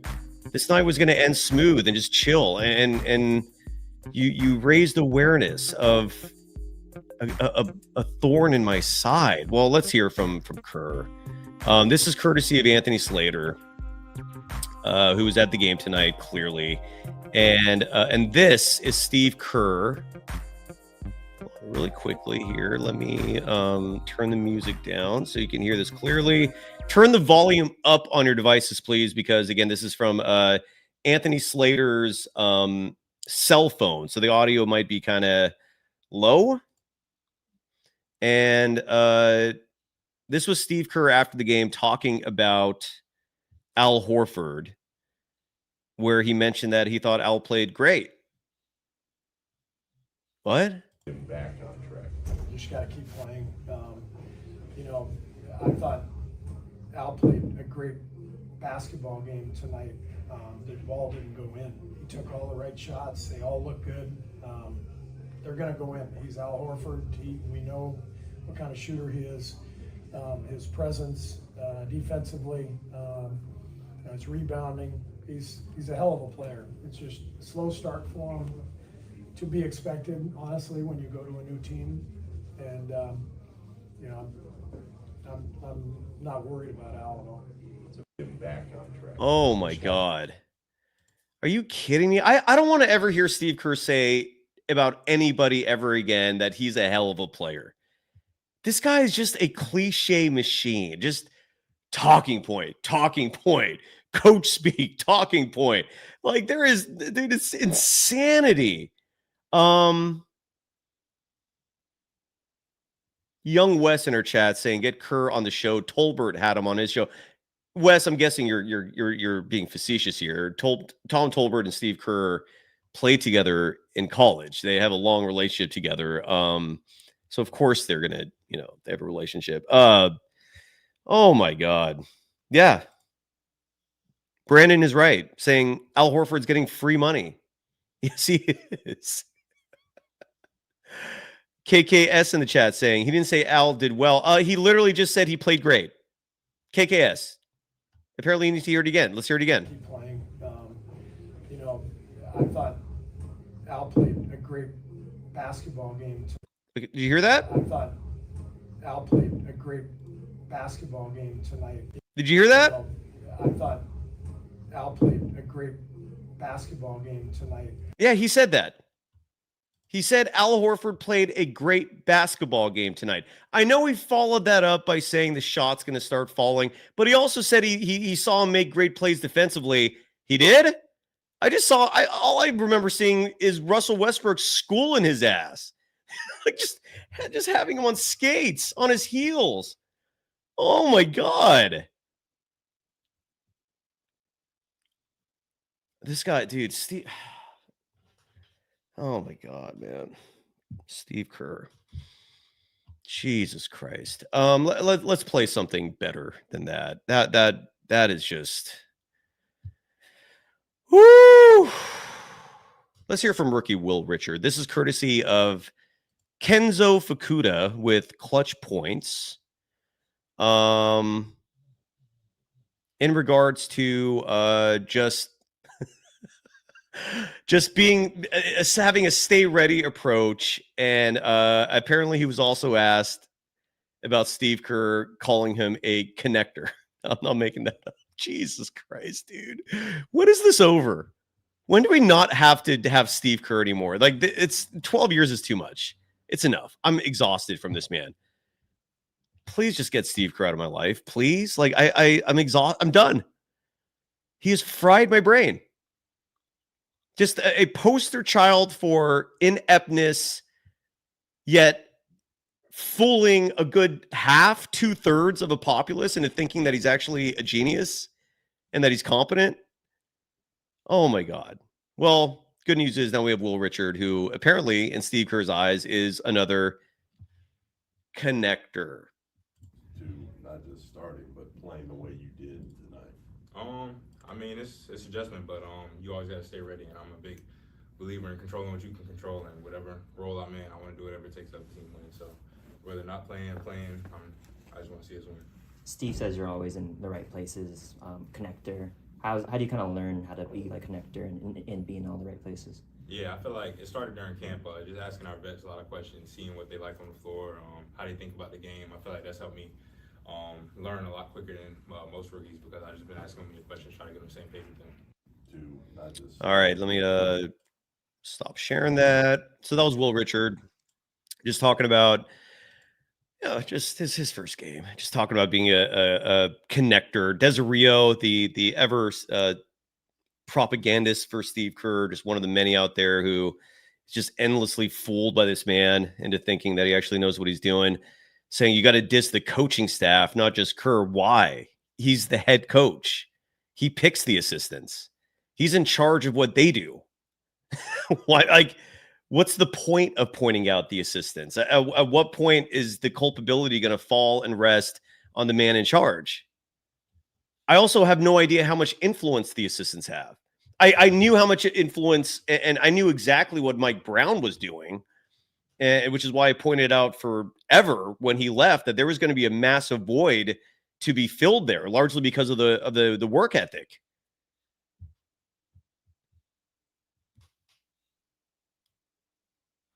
Yeah, exactly. Like Julian Bashir is saying is exactly right. Like what do you want to blame the assistants for exactly?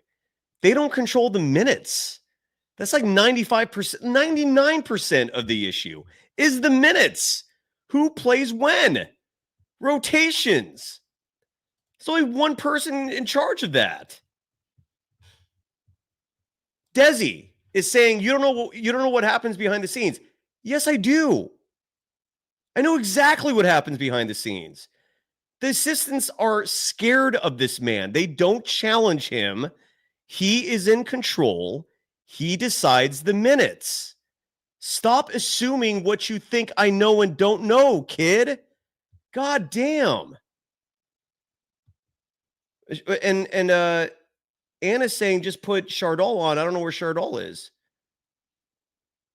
Desi, go to college and study journalism so you understand why it is not wise to just name your sources publicly when they don't want to be named, so that you can maintain that relationship and be able to continue to have information for your audience instead of burning a bridge that's valuable. I don't need to be at the games with them to know what the man does as a leader. Why do you annoyingly keep questioning me?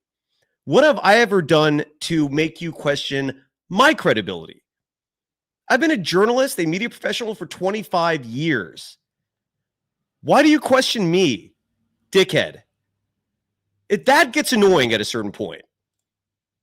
I have never given anybody a reason to question me in terms of whether or not my information is verifiable, ever.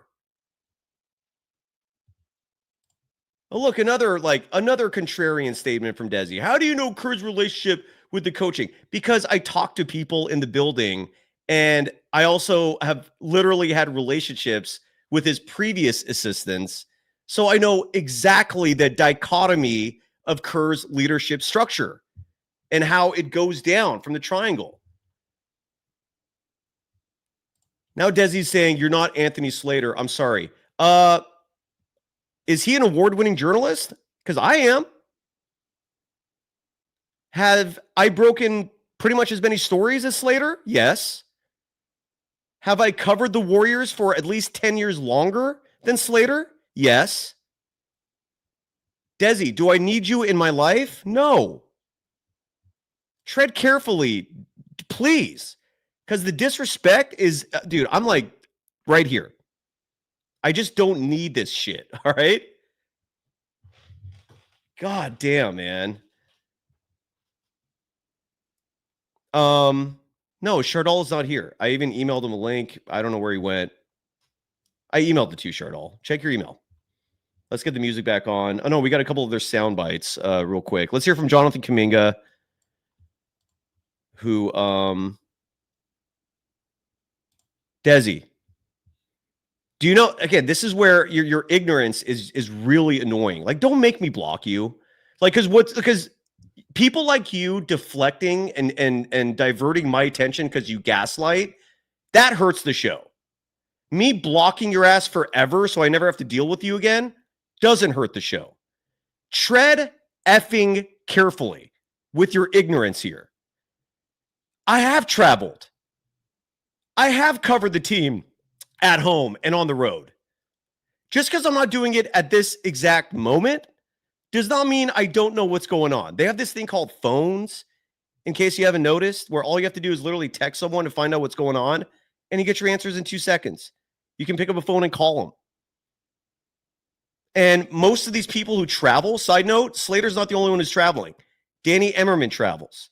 Sam Gordon travels. Just because they're traveling doesn't mean they're talking to the right people. It doesn't mean they have sources that are actually picking Joel Lacob's brain or Steve Kerr's brain.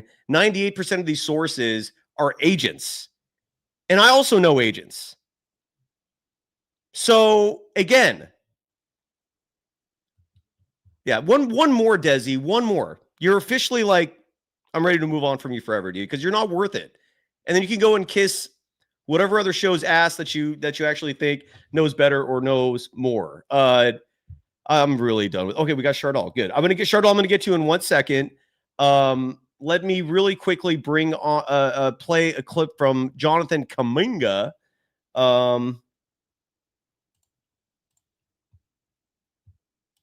Who talked about his mindset, whether or not the supporting cast is whether it matters. Because sometimes he's playing alongside the veterans. Tonight he played alongside his peers age-wise. So here is Jonathan Kuminga. I think my mindset is always the same no matter state of Jimmy or Draymond. And I think every time I play with them, they want me to be aggressive every time. I think my mindset is always the same. It's usually, them not being here, just the same way, just come in, find a way to win. Obviously, we didn't get the win, but my mindset is always just go out there, play as hard as I can, be aggressive, and find a way to win. What changes about the way that you get to your offense without those guys out there with you're in more of a featured role? I would just say, those are the main guys. They get involved every action. You gotta know how to play with them. Usually when they're not on the court, it's just certain. You get a little more touches. You get certain stuff. Thrown out for you. So you gotta seize those opportunities. But with those guys, on the floor, you gotta learn how to play with them on the floor. Sometimes it's not gonna be as many touches as you expect. But as long as you just know how to play around them, you're gonna get as many touches as anybody because they're gonna find you and they're gonna get you going. All right, and that's Jonathan Kuminga just saying it doesn't matter who he plays with. He's just gonna put his head down. I put someone in timeout in the chat because they dropped the N-word. Don't do that in this chat. Keep race out of everything, please. We don't do race. We don't do politics. We talk basketball. So just stay on course, please. And on that note,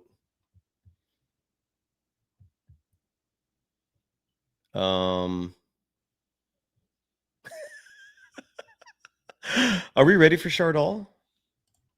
I think we are. And then we're going to go through the scoreboard and call it a night. Where's the music? There it is. Hello, Chardal. Welcome to the program. How are you doing? Oh, you're actually on the camera tonight. Yeah, what's up, Cy? I'm a big fan of your YouTube channel. Your mic is not plugged in, just so you know. It's I can hear you. No, I can hear you, but it clearly the mic is not registering. It's like your computer mic is the one picking it up. Who cares? It's not a big deal. How are you doing, man? Hi, Cy. I'm a big fan of your YouTube channel. I like all your content videos on the platform, man. You do a really great job. Thank you. All this putting on this for the viewers.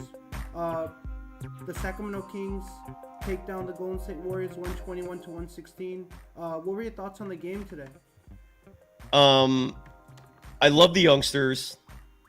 There's the sunglasses. There we go. Last time you got a haircut, huh? I got a haircut.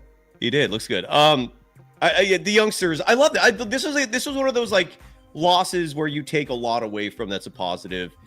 The Warriors are in good hands in the future. That was my takeaway. What was your takeaway? More importantly, it was just a very competitive game. Well played on both sides. Between the two Northern California rivals. Man, I thought that we could have got. I mean, this game was easily winnable. Like the Warriors could have easily won this game, but the Kings just took over in the third quarter. They went on a run in the third quarter, and I mean, they took over in the whole of the third quarter. They took it. I mean, like it was just a hard game to watch, man. Like it was heartbreaking. You know, Steph Curry wasn't there. Jimmy Butler was not playing. Stephen Curry was not playing. Jimmy Butler was not playing. Draymond Green was not playing in this game. So was it hard when you have your three best players out from the team? Do you think that impacts the organization way more?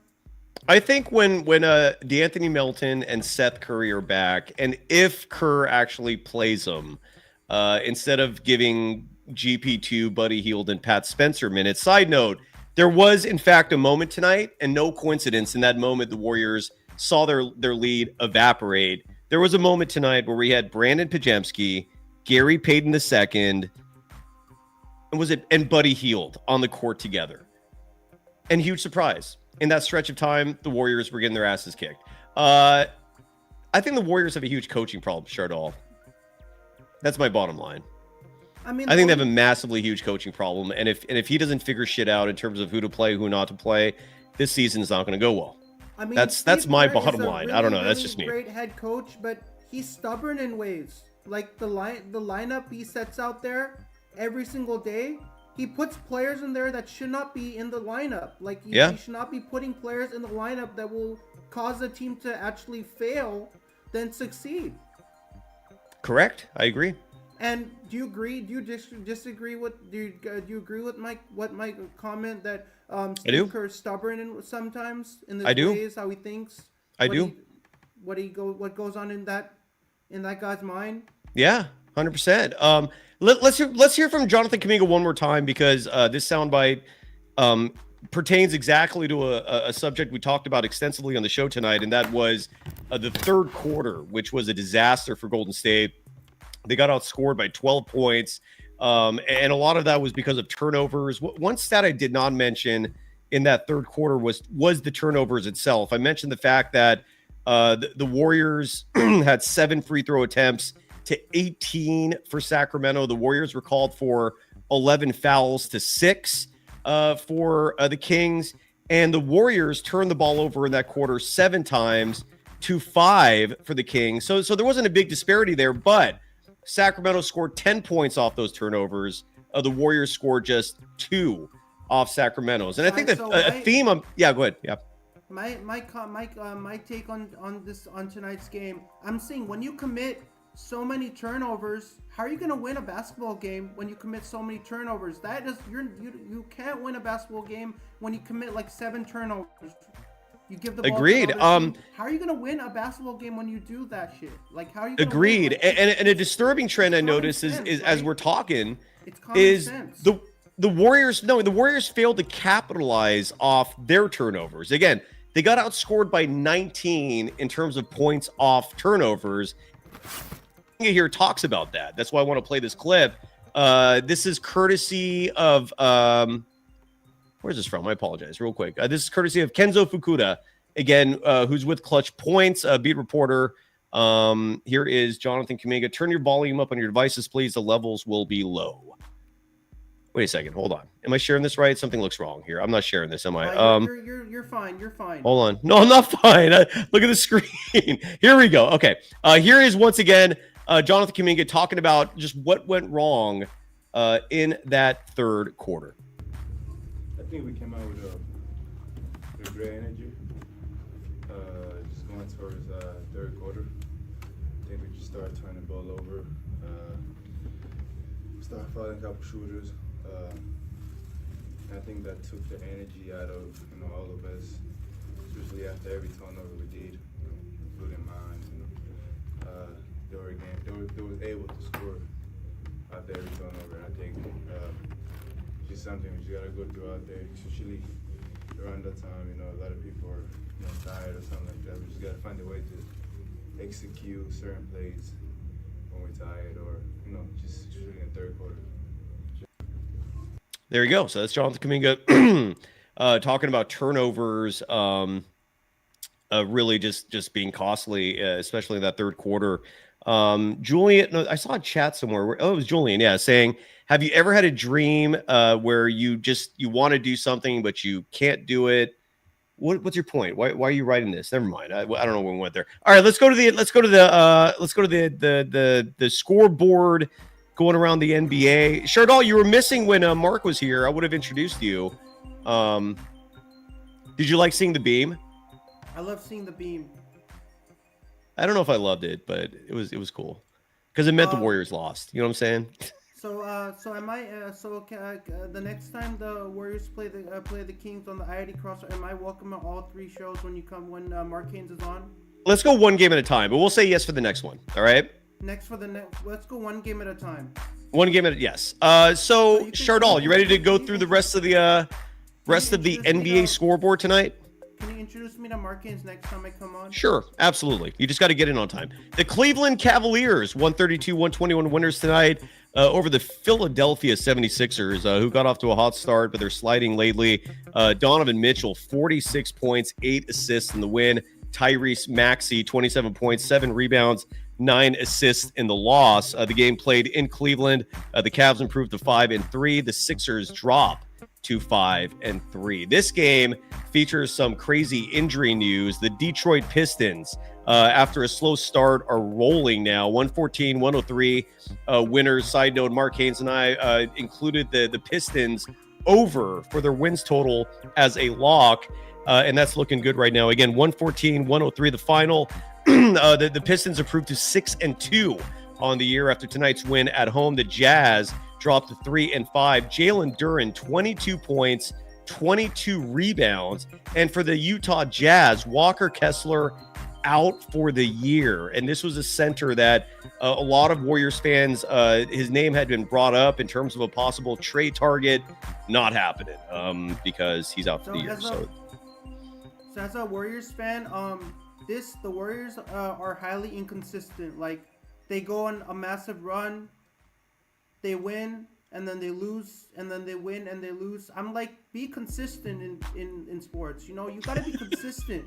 You can't be inconsistent, then you be consistent, then you go back to being inconsistent, then you go to being consistent. It's like there's a flaw. That's a flaw in this team. Do you agree? Uh-huh. Do you agree with that? What I'm saying? I do agree with that. That's a problem with this organization. Yeah. And they blow leads too. Yeah. And that's something that this team, if they keep doing this team will not be successful if they keep blowing early leads. Agreed.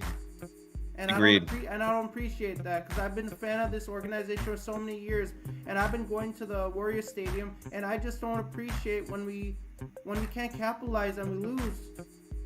And we're playing the Kings for God's sake. They got Russell Westbrook. They got Domantas Sabonis was not playing this game. Zach LaVine was not playing, but they're a really good organization. And I mean, we should have won this game fair and square, man. I mean, we played a competitive. This was the most competitive game that the Warriors have played in the season. You're absolutely right. By the way, Moses Moody, the third youngest Warriors player, this is courtesy of Poly Market Hoops, to have consecutive games with 20 points and 5 or more three-pointers made. The only players younger in Warriors history to do so, Jordan Poole and Stephen Curry. Elsewhere in the association, the Brooklyn Nets won their first. Yeah. So a lot of my viewers say, give me compliments that I look good with shades on and without. Like, I look good with shades on, and when I take the shades off, I still look really presentable. Good for you, buddy. I just have a good-looking face. Maybe I was just born with that face, probably. Shardal, TG1423 in our chat's asking, are you messing with me or are you authentic? Are you the real deal?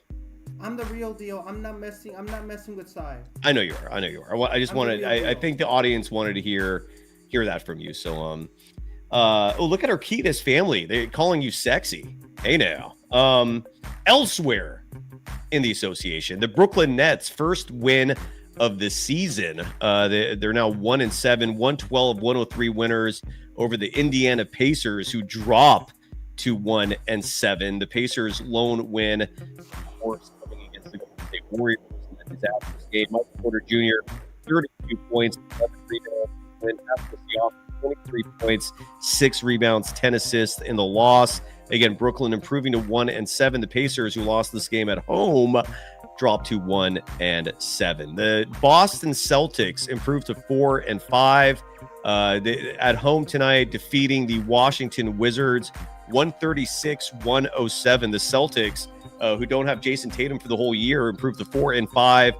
The Wizards, who just have an awful head coach, does shit the Steve Kerr way. And if you see the minutes and who he plays and doesn't, you will understand what I mean. It's just a disaster. Anyways, so the Wizards dropped to 1-7, the Celtics 4-5. Anthony Edwards came back tonight from his hamstring injury, but it was not enough at Madison Square Garden. The Knicks improved to 5-3, winning at home. They're undefeated at home, 5-0, 137-114 winners tonight over the Minnesota Timberwolves. Jalen Brunson, 23.7 rebounds, 10 assists in the win. Julius Randle, 32 points in the loss. Anthony Edwards, in his first game back in ages, scored 15 points in 29 minutes. Not a good game for him. Do you like Anthony Edwards, Shardall? Anthony Edwards is a good basketball player. I mean, he's talented. He shows some really great flashes on the court. I really like to see how well he's going to develop, man. I really like the Ant-Man, and he can shoot threes, he can pass the ball well, he can rebound, he can do everything really well. He can capitalize on all those levels really phenomenally. And by the way, a friendly reminder, I don't just don't use the N-word in the chat. This is just for everybody. I don't care what your race is. That's irrelevant. Just don't use the N-word. Don't use any words like that, okay? Because regardless of how you spell it, it's still hate speech. It can be offensive to a shitload of people, and it's just not part of the show. So just please don't do that, and we'll be all good. Yeah. Whenever I come on your show, I never use any. Not you. No, you're good. I know you're good. You're good. Just letting people know. So I don't want to I don't take pleasure in taking people out of the chat. That's not something I get a kick out of. I don't want to do that, but just don't drop the N-word. That's just, it's simple. Simple rule to follow. The Rockets won tonight 124-109. This was in Memphis, who's having a lot of drama this year because of Ja Morant. The Rockets improved to 5-2 on the year. The Grizzlies dropped to 3-6. Amen Thompson, 28 points, 10 rebounds, 7 assists in the win. And Ja Morant, whose future in Memphis is shady, had 17 points in 34 minutes, was 1 of 7 shooting from deep. He's just not a three-point shooter. I don't know why. I mean, yeah. I mean, I'm a Warriors fan, and I despise the Memphis Grizzlies. I don't like that organization at all.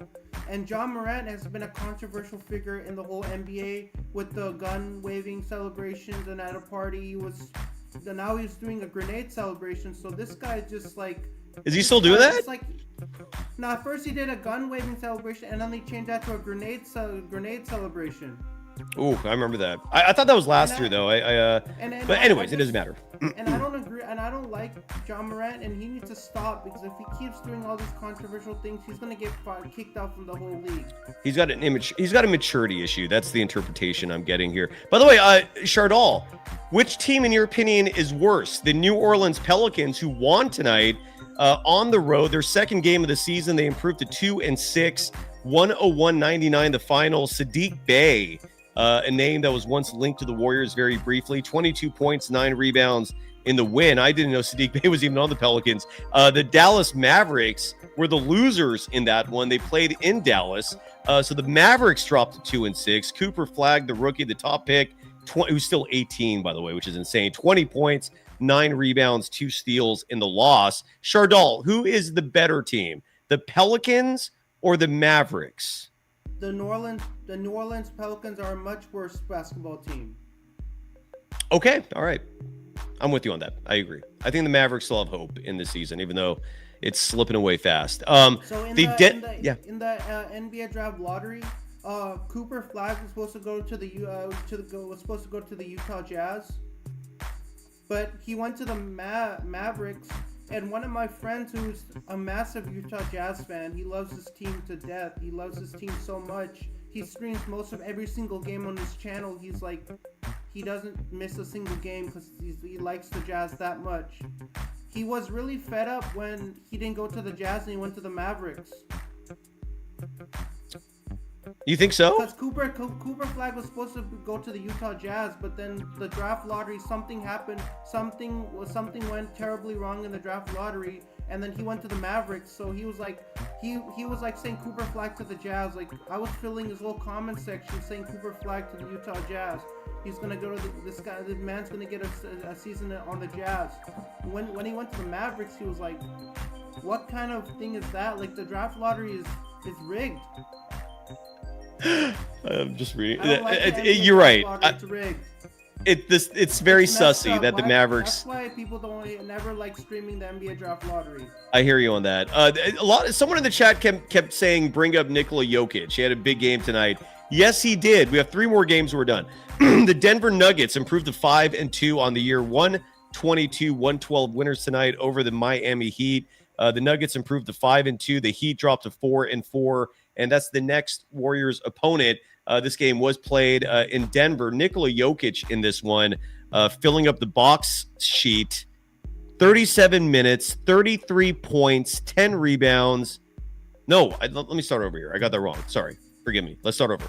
Nikola Jokic, 33 points, 15 rebounds, 16 assists, and only had 3 turnovers in those 37 minutes. Efficient. Yeah, it's good. Guy's good. Nikola Jokic is a good player. But yeah, he's dominant. He's tall. He's a formidable player. Every team doesn't want to play against him because they know that he's gonna drop a triple-double on them every night. Yeah.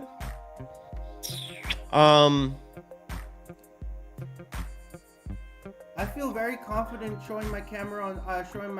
Yeah, you look good, brother. I don't know why it's all fuzzy though. Like your backdrop is perfect, but you're like fuzzy, and some people in the chat are asking about that too. I don't know why that is, but is that microphone is that a real mic? It's a Blue Yeti microphone. It's a real microphone. Why isn't it plugged in? It is plugged in. I'm not hearing it. So you maybe got to change a setting or something. I feel like you'd sound so much better if you just no, you know what it is? I don't think it's you turning it on. I think you have to go to your computer or whatever device it is you're using and change the setting for your audio input. So wherever that little microphone logo is, there's an up arrow right next to it. And if you click on that, you can change your input. And that's what I think you have to do. That would be my guess, Shardal. You can still hear me. I can still hear you, but you're faint. Tough loss for the Golden State Warriors tonight. They lose 121-116 versus the Sacramento Kings from Golden One Center in downtown Sacramento. This was a winnable game, man. We should have come out. We should have capitalized, bro. We should have come out strong. I mean, like we put our 100% effort out here in this game, bro. Like, this game was so fun. Like, it was fun to watch, but like, we should have won. Like, I agree. I like I really like coming on when the Warriors win. I know, it's so much better. When they lose, you get a different perspective when your team loses. They've lost 3 of 4, and what really stings is while the Warriors are losing these games that are incredibly winnable, The LA Lakers keep winning. I don't understand what's going on there. I hate it. I don't like it. Hate it. Sports hate, but I hate it. And the Lakers won at home. They beat the Spurs 118-116. I'm looking at the box score right now. Luka Doncic was back. He played 42 minutes, puts up 35 points, adds 13 assists, was 1 rebound shy of a triple-double. And again, this is where, for whatever reason, some people will just, judge me because I want Kuminga to get those kinds of minutes.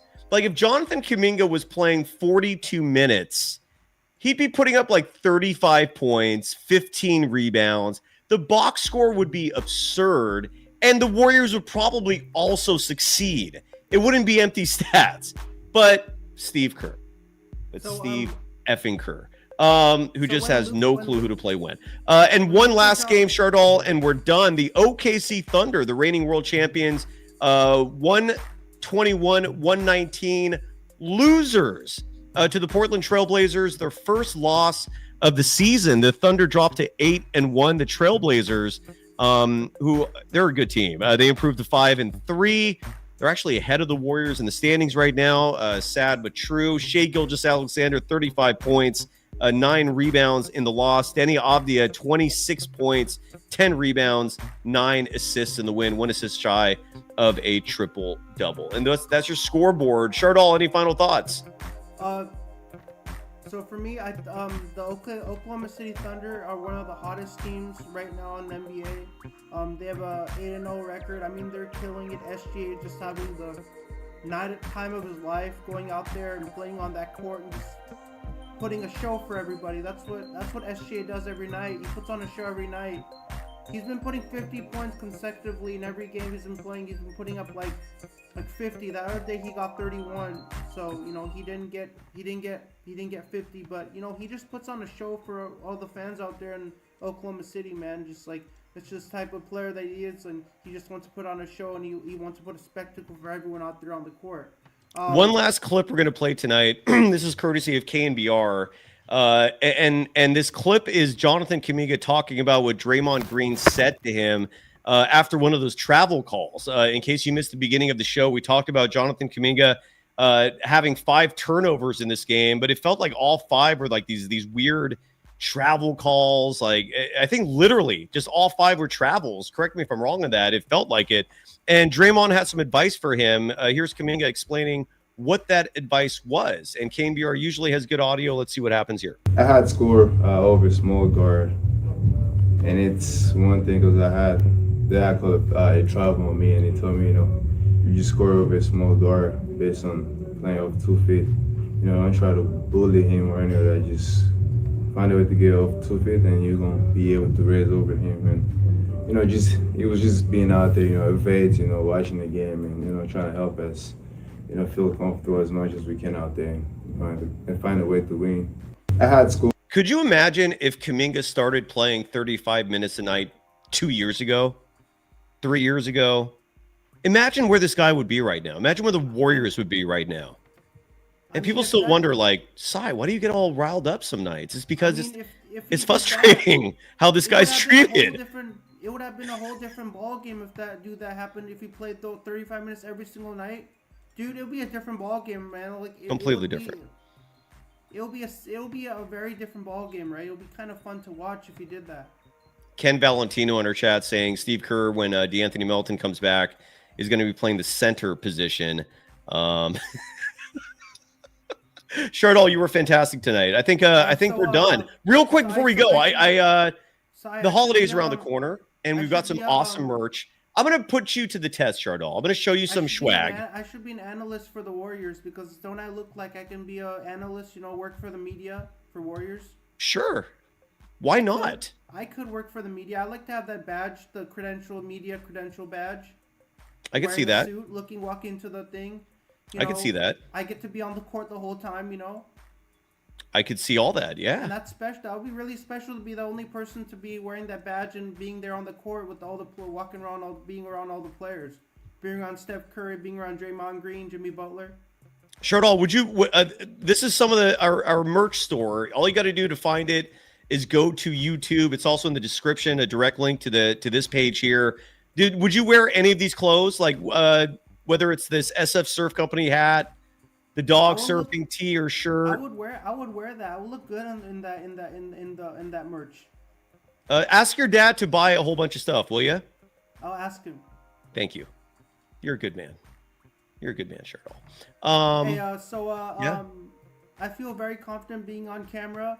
I'm not shy at all. I know some people are very, very shy about being on camera, being in front of thousands of people on YouTube. But I'm the only person who's not shy. You know, I'll definitely turn on my camera every time I come on the show. Okay. I'll turn my camera on for all the viewers because I know the viewers really, really, really want me to be on camera.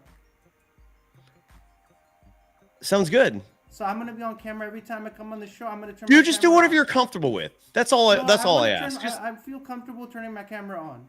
All right, so we'll start seeing you more often. But I look good. Figure out how to plug your mic in, though. Okay, figure that out because I want to hear you better than what we heard tonight. All right. This was a good. I did good today on the. This was a good show today. You did good. You did good. Are we done? We're done, but I'll give my score prediction for the Warriors and Nuggets game, and I'll give my score prediction for the 49ers and Rams game. Well, you can give us that Friday. Just give us the Warriors Nuggets prediction, and we'll call it a wrap. I'll give you the Warriors and Nuggets. And thanks everybody for joining us. Yeah, go ahead, and we'll close it out after that. I'm going with the Golden State Warriors winning 120 to 100. I got the Warriors winning. I got the Golden State Warriors winning by 20 over the Nuggets. Let's hope you're right. Say bye to everybody. Bye everyone. It's viewers, make sure to click the like button, smash the subscribe button, ring that notification bell for Psy in Golden Days in reference to the 1993 Matthew McConaughey movie Days and Confused. And also subscribe to the SGA Sports Talk channel. Hell yeah. I'm at 486 subscribers. I'm on the road to 500. So if you like all the content that I have on the channel, please go there and click that like button, smash that subscribe button, ring that notification bell, so you'll be updated next time I post another amazing video on my channel. But so it was great coming on your show. Great having you. For the Warriors, they fall 121 to 116 versus the Sacramento Kings at Golden One Center. I'll join. I hope you have a great rest of your night, and I'll join you back here for another Golden State Warriors postgame show. I hope you have a great rest of your night, and I'm a big fan of you, and I love your content, and keep it grinding, brother, man. I wish you the best of luck, and I'll see you back here on Golden Days.